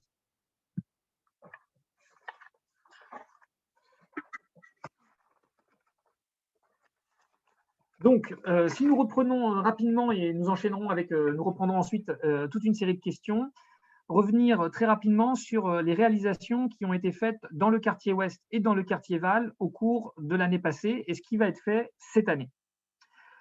Dans le quartier Ouest, tout d'abord. Donc, en 2020, nous avons mené plusieurs actions sur le site du donjon, des rénovations de cours de tennis. Nous avons installé des récupérateurs d'eau de pluie pour alimenter les sanitaires publics. Le parcours VTT a été reconfiguré. Et nous allons lancer pour 2021 une étude complète sur le site du donjon, notamment une étude de la forêt du donjon, parce qu'avec le réchauffement climatique, nous avons le sentiment qu'elle est aujourd'hui fragilisée. Et nous voudrions pouvoir mettre en place une politique forestière pour mieux s'occuper des arbres du donjon. Et comme on l'a dit tout à l'heure, on a installé une nouvelle aire de jeu là, depuis quelques semaines qui a déjà trouvé son public. En 2021, nous avons également poursuivi la mise aux normes du site du donjon avec des travaux, donc j'ai parlé des tennis, des cours qui ont été réhabilités, mais c'est l'accessibilité aux personnes à mobilité réduite plus généralement qui a été renforcée dans les vestiaires, au clubhouse et pour les cours. Nous avons également rénové un élément du patrimoine oliftain qui est le petit moulin de Saint-Avit, qui est sur le chemin de Saint-Avit sur les bords du Loiret. Nous avons également en cours une réflexion sur l'utilisation des terrains de l'ex-garage avenue du Général de Gaulle. Le propriétaire souhaite envisager sa reconfiguration en logement. Pour 2021, toujours dans cette logique de développement durable, nous allons engager une politique d'engazonnement d'une des allées du cimetière du Bois-Semé. Des travaux de réhabilitation de chaussée sont programmés. Alors, la rue de la Pointe-Ornard les trous vont être bouchés et la rénovation complète de la rue sera programmée lorsque les dernières maisons qui sont dans le lotissement en cours de construction seront réalisées. Voilà, parce que cette rue en a bien besoin, mais la métropole va l'entretenir un peu mieux qu'elle n'est actuellement pour passer encore cette période. Et enfin, dans notre grand chantier de raccordement à l'assainissement, en 2021, c'est la rue du Cormier qui va être concernée. Et donc, la rue du Cormier sera refaite en termes de voirie en 2022. Et en 2022, c'est la rue du Pressoir-Aubry qui sera refaite. Et sa voirie qui sera faite en assainissement et qui sera refaite ensuite en 2023. Quelques mots rapides maintenant sur le quartier du Val pour qu'on puisse reprendre les questions. Donc, l'école maternelle du Val a également été concernée par cette mise en accessibilité aux personnes à mobilité réduite. Nous avons ajouté une OAP dans le quartier du Val pour justement anticiper la refondation du quartier du Val. Le quartier du Val va avoir maintenant près de 50 ans et il est important qu'on le repense un peu dans son ensemble. Donc, ça passe par le déplacement de l'école. Ça passe par vraisemblablement un nouveau projet quand le site sera libéré sur le site actuel de l'école du Val, un projet qui pourra avoir un parc, peut-être quelques logements, de nouveaux équipements publics. Nous voulons lancer une grande consultation là-dessus à l'horizon de 2022-2023, un peu à l'image de ce qui a été fait pour le Clos du Bourg. Et puis, nous continuons à vouloir réaménager du côté de l'avenue du Loiret, le site du pavillon, pour être certain qu'une discothèque ne se réinstalle pas à cet endroit-là. Nous avons fait aussi des investissements dans le gymnase de l'Orbelière. On a refait la surface, on a fait un grand lifting, reprise de la surface de jeu, mise en peinture. Et en 2021, nous allons finir ces travaux en rénovant le hall d'entrée et les toilettes. Et puis, j'ai évoqué un certain nombre de réflexions de rénovation. Le carrefour avenue du Loiret et rue de l'Archette en lien avec le pavillon. Le carrefour avenue du Loiret et espace commercial de l'Archette, là, c'est plus des questions de sécurité. Et dans cette OAP, il y a également une réflexion sur le parvis de l'église du Val, qui est aujourd'hui un peu défoncé, pour dire les choses clairement, et qui mériteraient d'être repensés plus globalement dans le quartier. Pour 2021, enfin dans le quartier du Val, des travaux très concrets de réfection du couloir d'accès dans le dortoir de la crèche de la Petite Motte. C'est une petite crèche très agréable qui a été quasiment entièrement refaite là, depuis 2 ans. Nous refaisons également beaucoup de travaux au sein du relais d'assistance maternelle dans le Val, avec la réfection du hall et de la salle d'activité. La salle du Plisset, nous allons remplacer l'escalier de secours extérieur. Et enfin, nous allons installer un défibrillateur dans la maison médicale du Val. Donc, comme vous pouvez le voir, plein de petits chantiers qui améliorent très concrètement la vie des habitants et des usagers qui utilisent ces différents équipements et en même temps des perspectives dans chaque quartier pour l'avenir de la commune. Voilà, d'un point de vue très concret, sur des points sur lesquels on souhaitait revenir avec l'équipe aujourd'hui. Oui, OAP, c'est orientation d'aménagement et de programme. C'est un document qui est annexé au plan local d'urbanisme et qui fixe des ambitions en matière d'aménagement.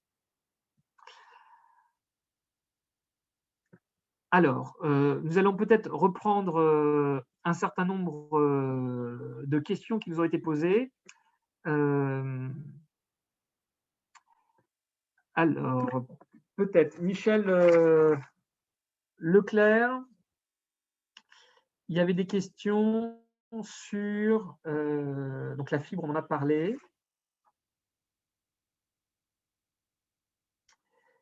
Ah, voilà, il y avait des demandes de renseignements. Michel Leclerc, qui donc est en charge du foncier, il y avait des demandes de renseignements sur le terrain entre la rue de la Petite Motte et la rue d'Ivoire. Donc, ce que je disais tout à l'heure sur l'installation de l'école.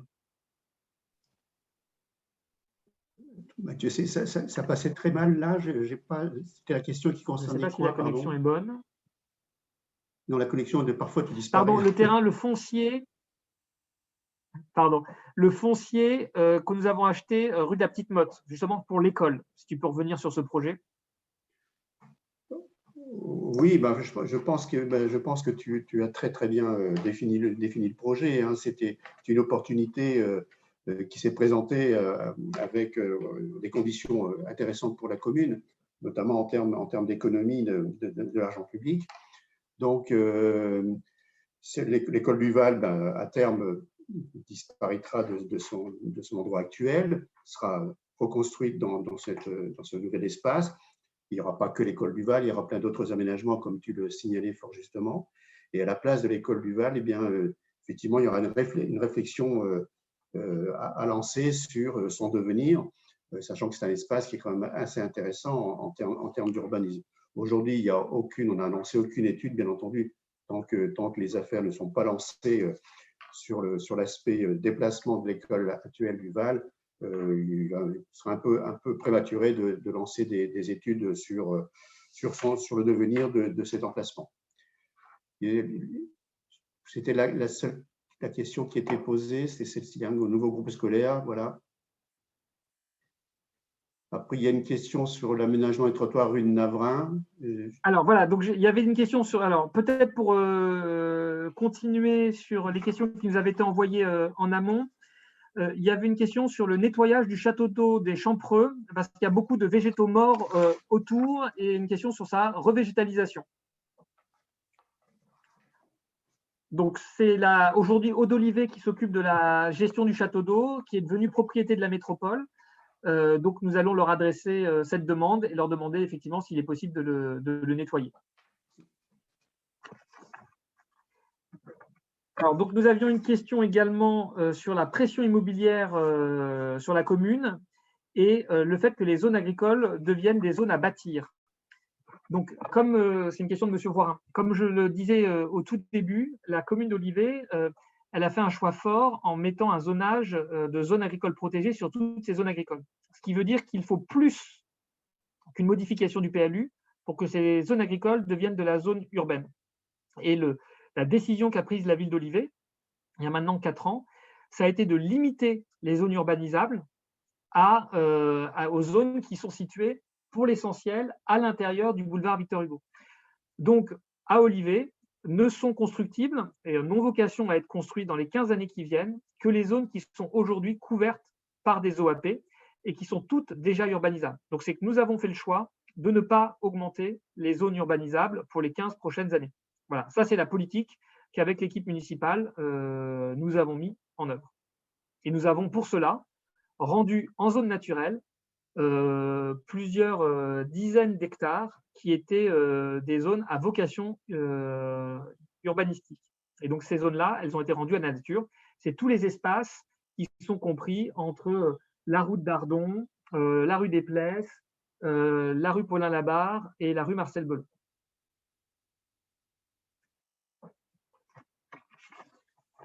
Alors, la question sur la rue de Navrin, Michel, pour la réflexion. Les trottoirs. Oui, les trottoirs de la rue de Navrin. Pour l'instant, non, il n'y a rien de prévu. Je vais aller voir, parce que j'imagine que c'est une question de qualité de revêtement. J'avoue très honnêtement que je n'y suis pas passé depuis un certain temps.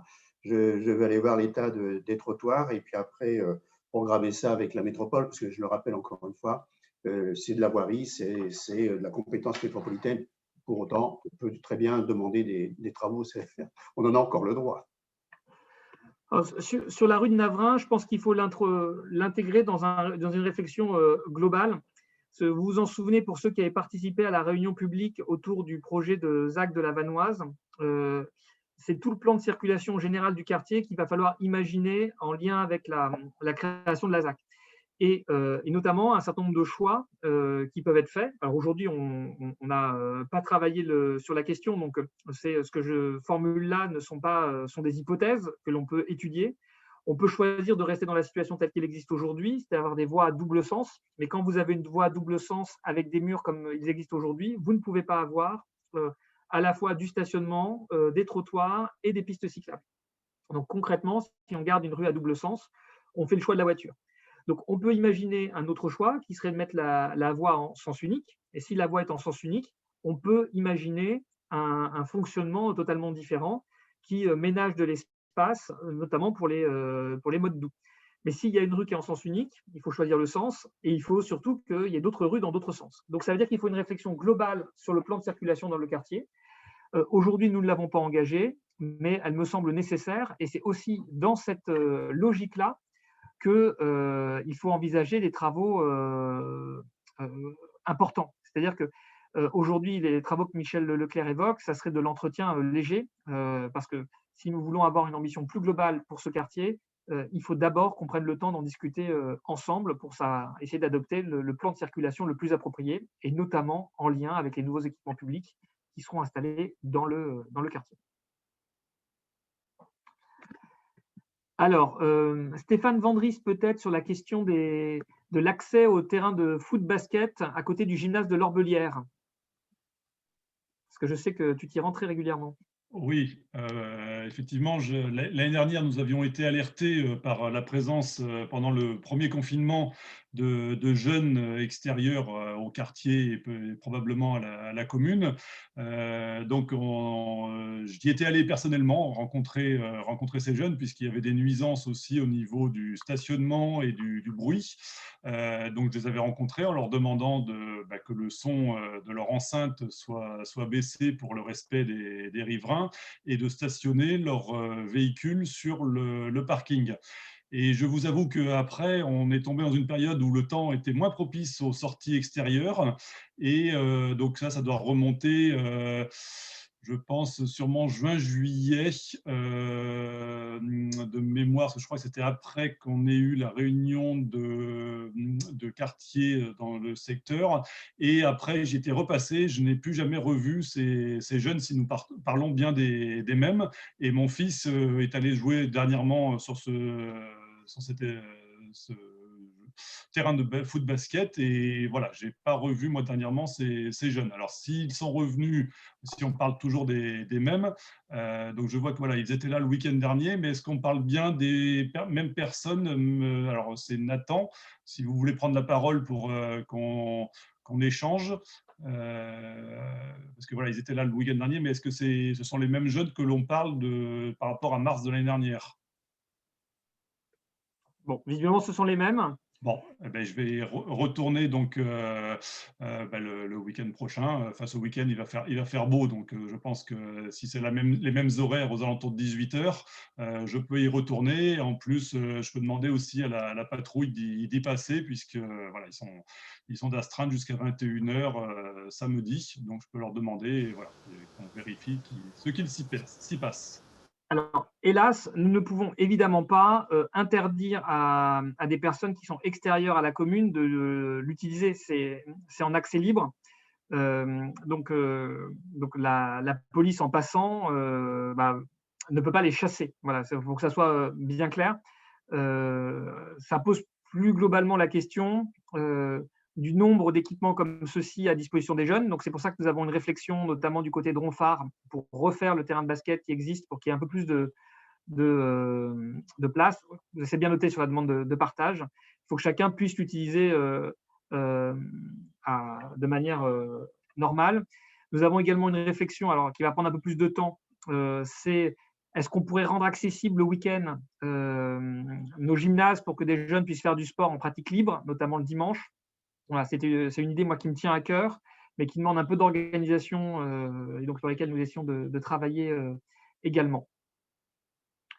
Alors, parmi les questions qui étaient également posées par écrit, il y avait une question qui concernait, c'est pour Michel Leclerc, la seconde partie du chemin de Maisonfort, qui rejoint qui n'est pas très loin de la route d'Ardon, au sud de la commune, et qui apparemment, son revêtement avait été refait il y a quelques années et ça n'a pas tenu. Donc, je ne sais pas si tu es au courant, Michel.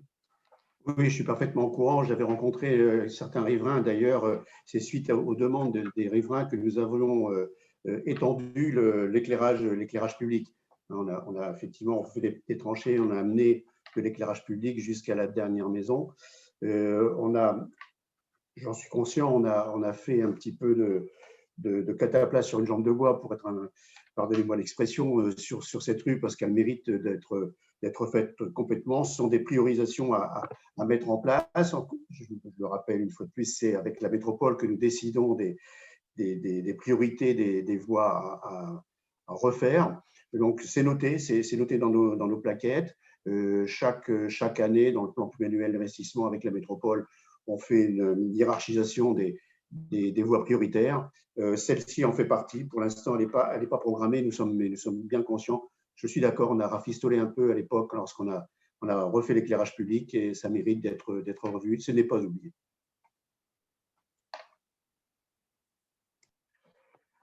Merci Michel. Alors, il y avait également une question qui concerne un habitant du Val qui nous avait envoyé un message pour nous demander s'il fallait obtenir une autorisation pour pouvoir installer une clôture en limite séparative. Alors, est-ce que tu peux rappeler les règles, Michel? Oui, bien sûr.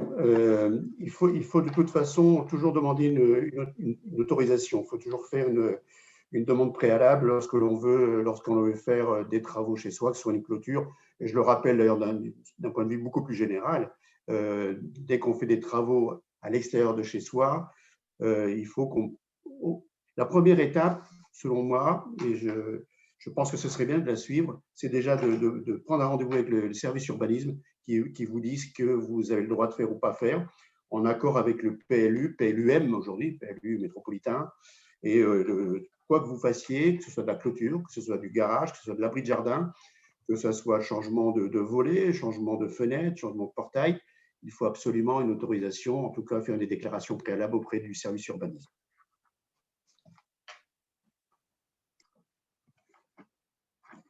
Alors, je crois que c'était tout du côté des questions qui nous étaient posées par écrit. Donc, je reprends les questions qui ont été posées sur le chat. Donc, il y avait une question de Mme Courtois, je crois, sur la place, ce qui est prévu à la place de l'école du Val actuelle. Donc, voilà, là, on est très en amont. Je pense que le quartier du Val a besoin d'un espace un peu de centralité, peut-être d'un parc, pour qu'on puisse justement créer des espaces de vie dans ce quartier.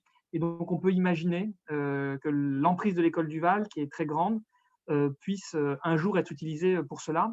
Et donc là, on est à une échéance le temps qu'on construise l'école et qu'on libère les locaux, on est à une échéance 2028-2030. Donc, vous voyez, on a le temps de réfléchir et en tout état de cause, comme pour le quartier de la Vanoise, comme pour le quartier du Clos du Bourg, ça ne se fera pas sans les habitants du quartier. Ça se fera évidemment à l'issue d'ateliers, de visites sur place, de concertations et de présentation de différents projets. Ah pardon, Madame Lacoste, vous avez des questions. Allez-y.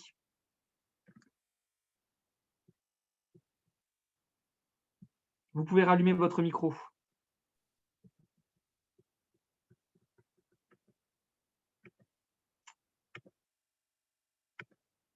Ah, Madame Lacoste?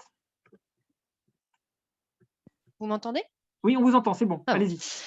J'avais en fait 3 questions, 2 qui concernent l'avenue de Verdun et une qui concerne les conférences scientifiques dont vous avez parlé au début de réunion.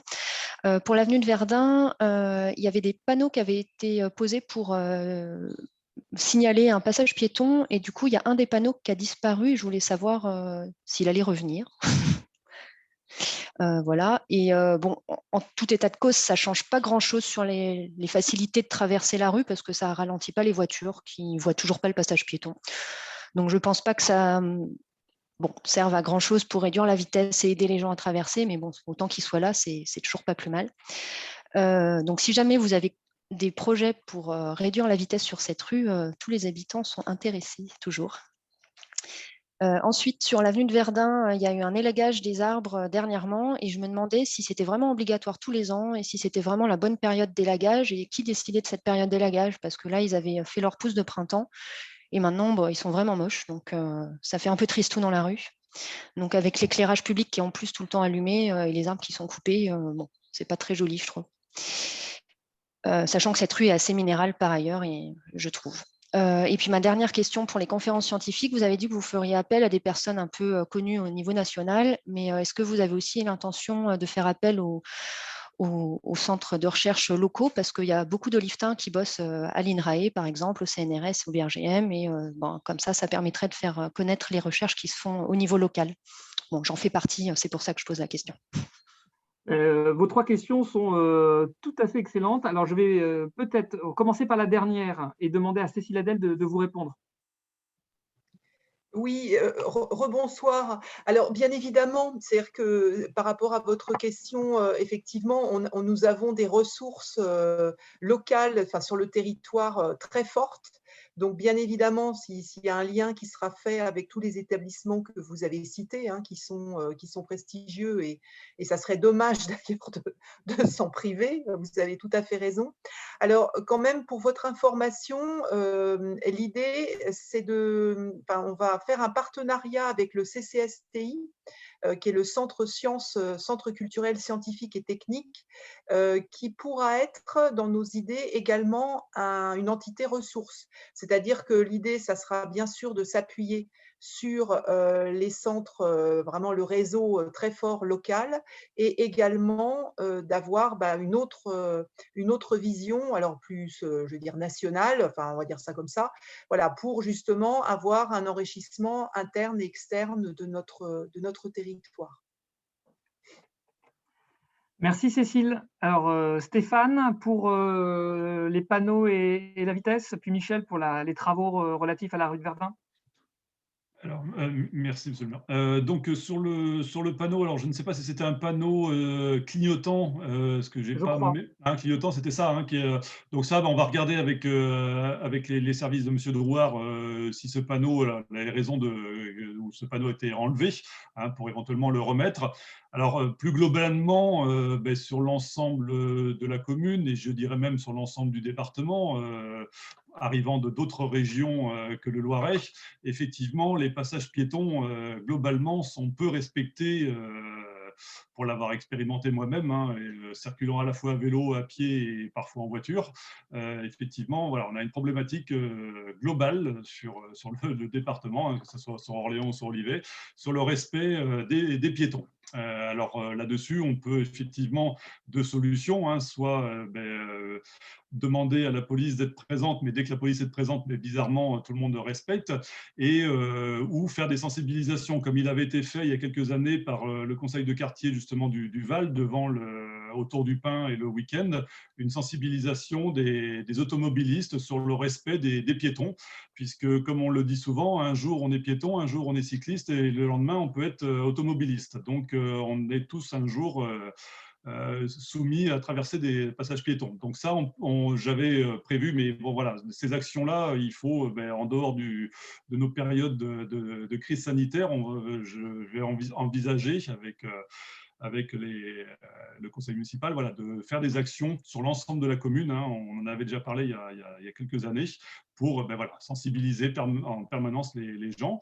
Mais je peux aussi voilà, demander à ce que la police pour la vitesse puisse se positionner sur l'avenue de Verdun pour voilà, au moins être présent et montrer qu'on fait le nécessaire là-dessus. Et après, bon, voilà, l'avenue de Verdun, comme vous pouvez le voir, elle est aussi au niveau bitume assez abîmé, mais alors voilà, est-ce qu'on la refait, est-ce qu'on la refait pas, parce que si on la refait, ça sera un beau billard et la vitesse pourrait être encore accentuée. Donc voilà, bon, il est quand même prévu à terme de la refaire, hein, mais c'est pas évident. Hein, donc on va regarder pour ce panneau pour voilà, sensibiliser les gens, et on a aussi regardé d'autres solutions qui sont testés dans d'autres communes de signalétique de ligne au sol pour, voilà, apparemment sur Strasbourg, il y a des choses qui ont été faites qui ont fonctionné, de mettre un espèce de céder le passage avant un passage piéton qui montre aux gens qu'il y a un passage piéton et qu'il faut ne pas hésiter à s'arrêter là-dessus. Donc on va l'expérimenter sur l'avenue du Loiret, à l'endroit justement où on avait fait cette sensibilisation au niveau du week-end et autour du Pin, voir un petit peu voilà, si ça fonctionne et si on peut le dupliquer sur le reste de la commune. Et il existe aussi d'autres solutions, hein, des passages piétons en 3D, voilà, qui donnent une image quand on arrive que c'est de la 3D, mais d'avoir entendu des témoignages, les gens finissent par s'habituer et du coup, on continue à rouler dessus. Donc voilà, pas mal de choses sur lesquelles on réfléchit, mais c'est absolument pas évident, encore une fois, les incivilités et le respect du code de la route. Alors, juste parce qu'on m'a soufflé dans l'oreillette la réponse, le panneau est aujourd'hui dysfonctionnel et est en cours de réparation parce qu'il y a un problème de batterie sur l'éclairage lumineux. Donc voilà, il sera remplacé dès que ça sera réparé. Donc sur la réflexion plus globale de la rue de Verdun, alors qui n'est pas aujourd'hui programmée, mais ça fait partie des routes qui sont très utilisées. Et pour modifier profondément les choses, il faut avoir un projet d'ensemble, Michel.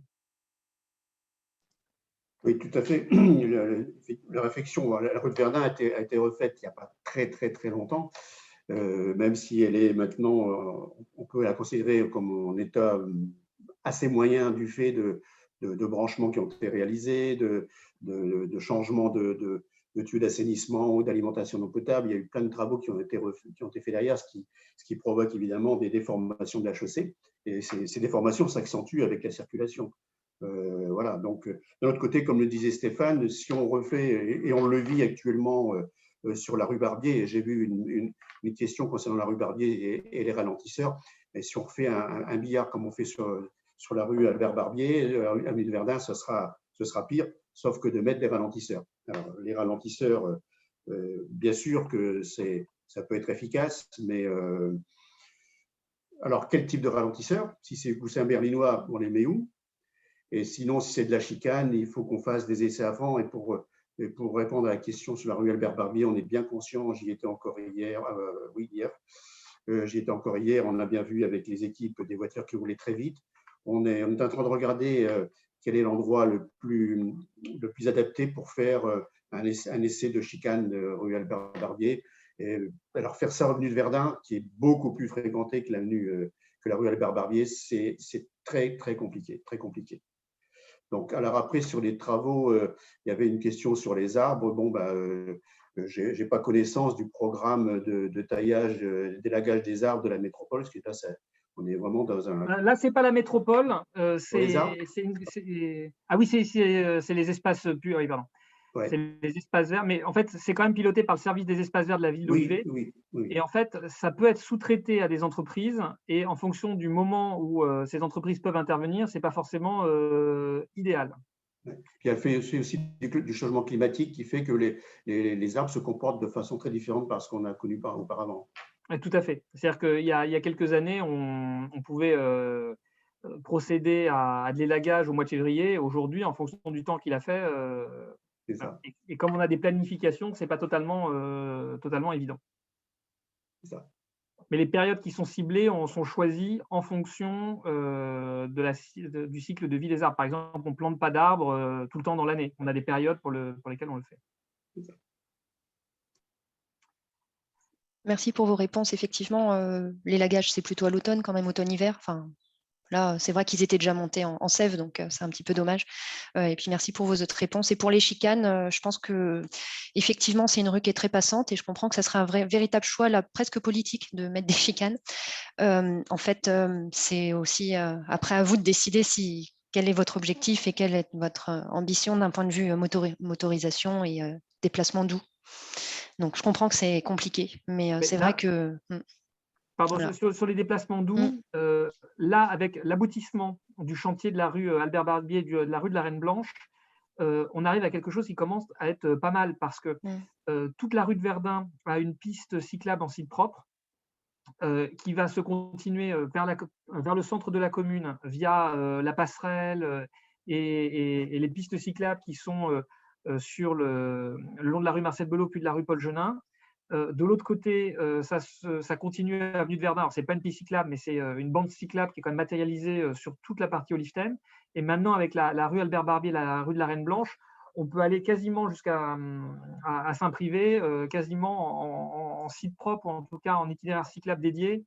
Voilà, donc là, il y a un vrai passage qui se fait. Et sur la rue de Verdun, vous avez raison de dire qu'il va y avoir une question politique majeure qui est le fonctionnement global du carrefour. Parce que la rue de Verdun, elle fonctionne avec le carrefour de Verdun plus globalement. Et donc, vous le savez, avec l'arrivée de Comet, moi, ça fait 3 ans que je demande à ce que des études soient faites pour que le carrefour de Verdun soit reconfiguré, ou en tout cas la circulation sur la RD 2020 depuis l'échangeur de Bellecroix, donc quasiment au niveau de Leclerc, jusqu'au Zénith, soit repensée, parce qu'on va avoir une circulation différente. Donc, si la métropole ne bouge pas sur l'RD 2020, qui est là pour le coup de sa compétence, il faudra peut-être qu'on prenne des décisions sur la rue de Verdun nous-mêmes et faire en sorte que les gens puissent moins l'utiliser. C'est un peu la conséquence de ce qu'on a fait avec la rue Albert Barbier. Hein. Quand vous allez voir quand la rue sera terminée, mais on a réduit la largeur de la chaussée. Et donc, le matin, les voitures auront du mal à se croiser. Donc, l'objectif, c'est de désinciter à l'usage de cette rue pour que les gens qui viennent de Saint-Privé et qui utilisent la rue Albert Barbier et la rue de Verdun comme un itinéraire bis plutôt que de prendre la nationale 20, soient désincités à le faire.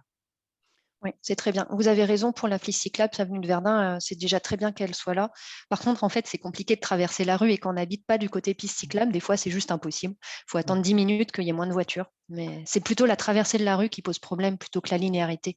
Oui, tout à fait. Et alors ça, c'est vrai que la question d'installation de plateaux traversants, qui sont le système qui permet de mieux de favoriser la traversée, on les imagine dans le cadre de la réflexion globale de la rue. Et à une certaine époque, il y a 10 ans, on faisait des plateaux traversants qui étaient très, très, très durs et qui cassaient vraiment la vitesse. Mais en fait, ces plateaux traversants, on n'a plus le droit de les faire comme ça parce qu'ils cassent les fonds des bus qui ont été abaissés pour avoir des plateformes pour accueillir les personnes à mobilité réduite. Donc aujourd'hui, quand on fait un plateau traversant trop dur pour casser la vitesse, hélas, on est obligé de le casser derrière pour pouvoir le mettre aux normes pour les bus. Donc c'est pour ça qu'il y a pas mal de plateaux traversants qui avaient été faits notamment Paulin-Labarre, Pressoir Tonneau, qui ont été reprofilés pour être plus doux parce que ça posait des problèmes avec les bus. Merci beaucoup pour vos réponses. C'est une configuration qui n'est pas facile. Oui, Stop au stade de Coisnon va être remis, tout à fait. Ils sont en train de finaliser le marquage au sol, le grenaillage, puis le marquage au sol et l'installation des derniers panneaux qui manquent. Alors, monsieur Philippe d'Olivet, vous indiquez que les cyclistes ne respectent pas le code de la route. Oui, et c'est regrettable. C'est-à-dire que, pas tous, mais on ne peut pas développer l'usage du vélo sans, entre guillemets, contrepartie. Il faut que les personnes qui font du vélo respectent aussi les règles qui s'appliquent à tous. Le code de la route ne disparaît pas quand on est sur un vélo, ni quand on est sur une trottinette. Et on avait également une question sur la présence de d'une terrasse pour le Mickey Bar. Donc le Mickey Bar demande l'autorisation d'utiliser cette terrasse. Je pense que c'est important pour eux, pour le développement de leur clientèle, ça met de la vie dans le quartier. Mais effectivement, on sera peut-être davantage vigilant quand ils pourront rouvrir. Michel Leclerc, Stéphane Vendris, qui habitent à proximité tous les deux, ils veilleront à ce qu'ils ménagent un passage pour les piétons. Voilà. Stéphane ? Oui, lors du… Alors, je ne sais plus à quelle période c'était, mais l'année dernière, en tout cas, on avait déjà été alerté, j'avais été alerté par une riveraine qui était obligée effectivement de passer. Donc, Sandrine Lerouge, qui s'occupe des commerces, était allée voir le patron parce qu'il y avait des tables, effectivement, qui n'étaient pas, qui étaient dans le passage du trottoir. Donc, était allée demander à ce que voilà, les choses soient réglées pour qu'il y ait un passage quand même sur le trottoir qui soit respecté pour que chacun puisse passer en toute sécurité et pas sur la piste cyclable. Donc, on ne manquera pas de rappeler effectivement les choses dès qu'ils pourront réouvrir. Merci Stéphane. En remontant un peu dans les questions, il y avait une question d'un monsieur ou d'une dame qui est arrivé un peu en retard. Nous en avons parlé au début de la réunion. Donc, la ville d'Olivet étant rentrée dans le dispositif TEN, donc territoire engagé pour la nature. Et la question de l'éclairage nocturne, donc ce que j'indiquais, c'est que jusqu'à présent, on n'a pas souhaité couper partout l'éclairage entre 23h et 5h du matin, parce que nous avons aussi des demandes pour des raisons de sécurité, à la fois routières, personnelles, qu'il y ait un éclairage. Donc ce sur quoi nous travaillons depuis maintenant plusieurs années, c'est que lorsque nous refaisons l'éclairage, alors nous essayons de mettre en place des LED qui sont moins nocifs pour la nature, hein, j'en parlais tout à l'heure, et nous essayons de mettre des dispositifs, Michel Leclerc le complétera, dont la luminosité diminue à partir de 20h ou 21h. Michel, si tu peux expliquer ? Oui, effectivement, dans chaque nouveau chantier de voirie, nous changeons les candélabres, nous changeons les luminaires pour installer du LED. Et sur toutes ces nouvelles installations, il y a au moins une baisse de 50% de l'intensité lumineuse la nuit.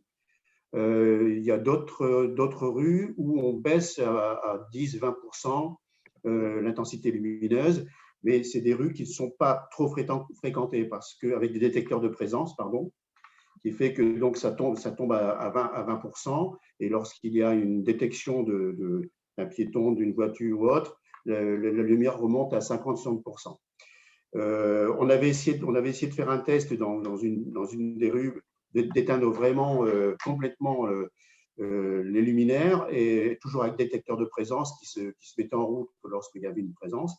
Mais les riverains nous ont fait part de leur inquiétude sur le plan de la sécurité, sachant que les détecteurs les perçoivent pas toujours lorsqu'ils sortent de chez eux. Donc, du coup, on a remis ça à 10-20%, je crois que c'est 20%. Et par contre, ça s'allume dès qu'il y a une présence. Cet outil-là n'est pas tout à fait utilisable sur des grandes voies et beaucoup de fréquentation, parce que les luminaires ne feraient que s'allumer, s'éteindre, et ça mettrait très rapidement en l'air tout le dispositif électronique. Voilà, donc en tout cas, c'est vraiment une préoccupation, et la ville y était très attachée. Maintenant, c'est la métropole, on a exactement la même préoccupation. La métropole, toutes les communes, je pense les 22 communes de la métropole ont cette préoccupation de faire des économies d'énergie, mais aussi de travailler pour la biodiversité. Merci beaucoup Michel pour ces précisions. Est-ce qu'il y a d'autres questions que vous souhaitez poser ce soir, soit sur les projets qui concernent toute la ville, soit sur le quartier Ouest ou le quartier Val?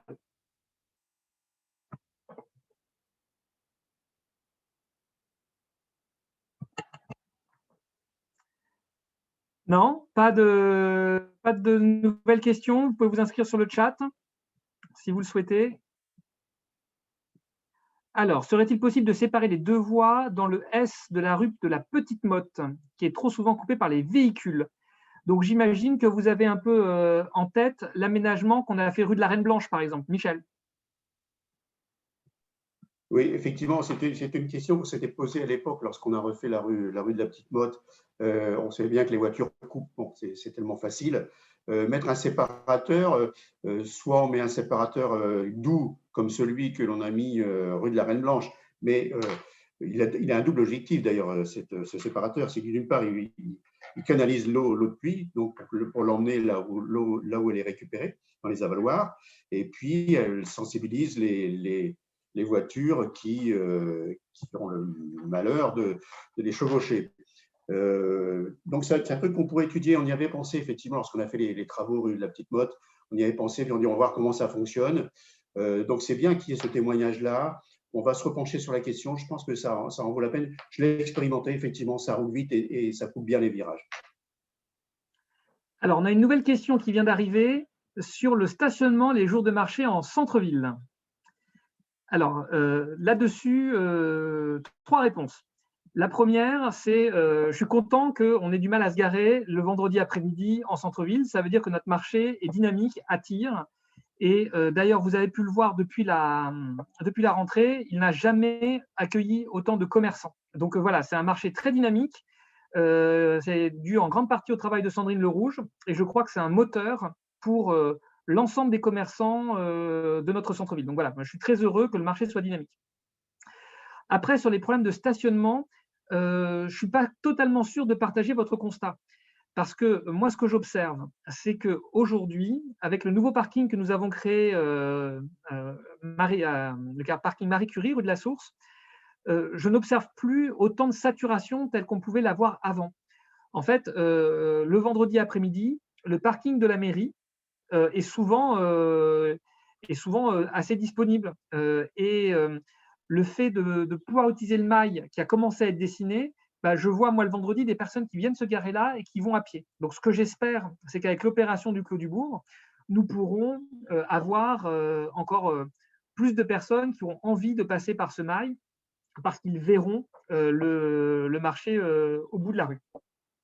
Et puis, il y a le troisième élément de réponse, c'est qu'avec tous les investissements qu'on fait en matière cyclable, alors je sais que ce n'est pas forcément facile en fonction de la totalité des courses que l'on fait, je ne suis pas certain qu'il faille absolument développer des places de stationnement. Parce qu'aujourd'hui, il y a ce qu'il faut, toutes les études que nous avons menées le démontrent, il y a ce qu'il faut en place de stationnement. Et si on veut inciter les personnes à se garer un peu plus loin, à marcher, à utiliser leur vélo, il ne faut pas que la vie soit trop facile pour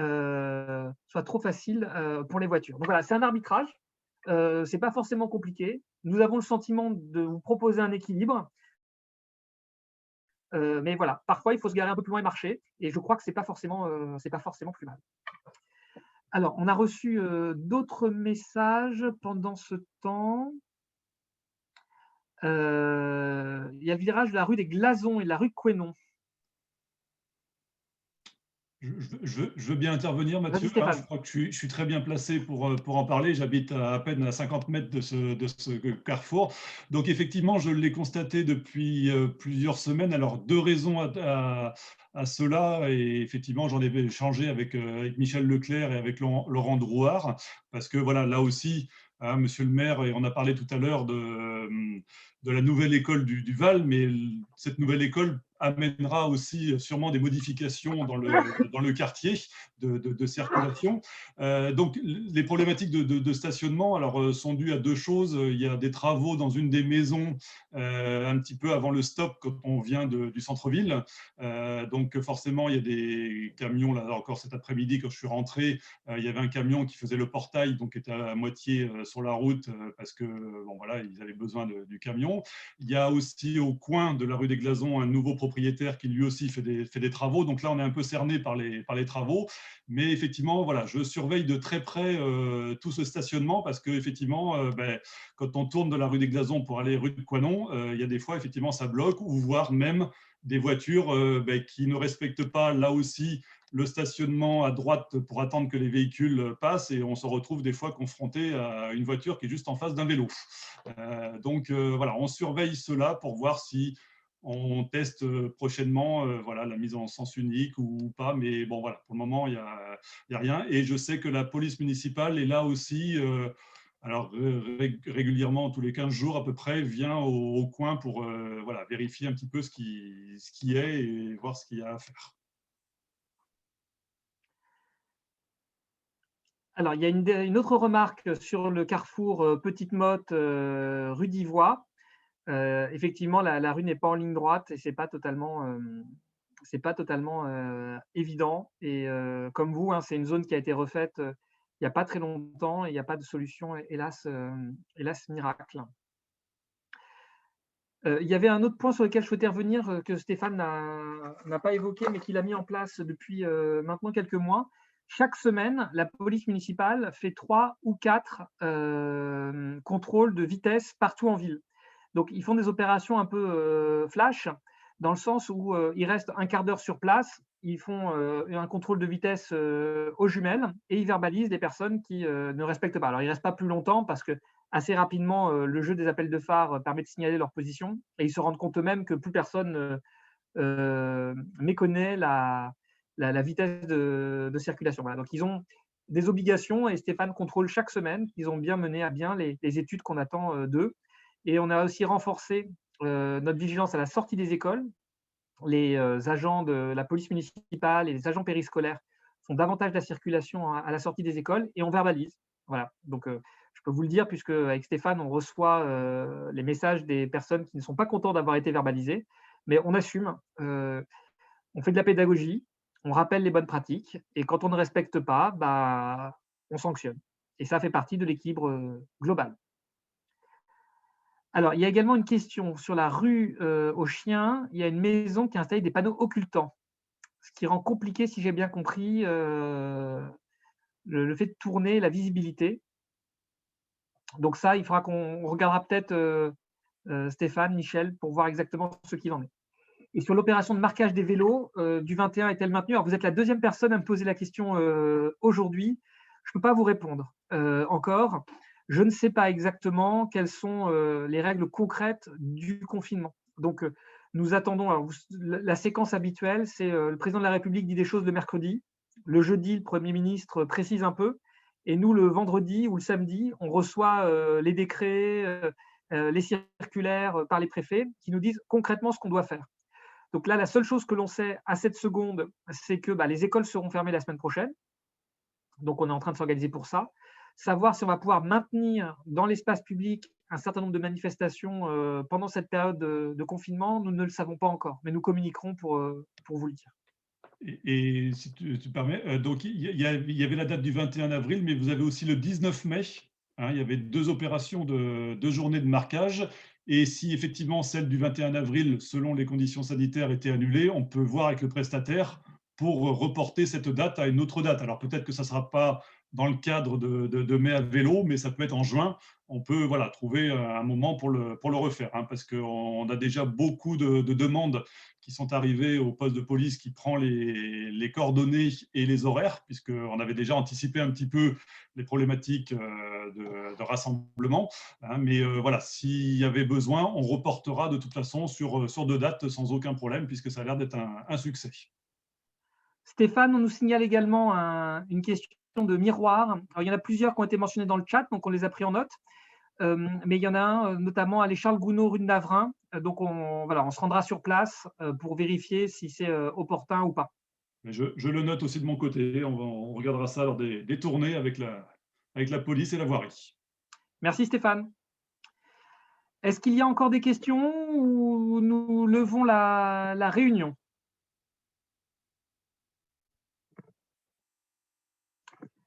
Écoutez, s'il n'y a pas de nouvelles questions, merci beaucoup pour avoir participé à cette visioconférence. En tout cas, c'est un exercice très agréable et je crois que toute l'équipe municipale était ravie de pouvoir échanger directement avec vous.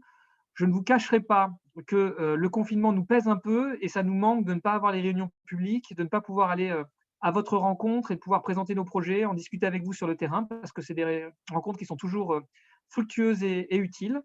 Aujourd'hui, on vous donne rendez-vous pour le mois de juin. On reprendra nos visites de quartier à vélo. J'espère que l'on pourra se retrouver, soit sur des fêtes de voisins, soit dans des événements de la ville. Et Cécile Adèle l'évoquait tout à l'heure. J'espère que nous pourrons refaire la fête à l'Alliage dès le mois de juin et surtout dans le parc du Poutil avec la Bamboche dès le mois de juillet, parce qu'on vous prépare un été festif et joyeux pour, je l'espère, retrouver une vie normale. Merci à tous, merci à tous les services qui nous ont aidés à préparer cette soirée et nous vous donnons rendez-vous très prochainement. Oui, et notamment le 7, avril, mercredi 7 avril, nous faisons une réunion publique virtuelle également sur le plan de circulation en centre-ville. Donc là, je pense que c'est très important que vous y participiez si ça vous intéresse, parce qu'on va beaucoup discuter justement place du vélo, place de la voiture, le 7 avril, mercredi 7 avril à 19 h sur YouTube. On présentera les hypothèses qu'on souhaite soumettre à la concertation. Bonne soirée et à très bientôt.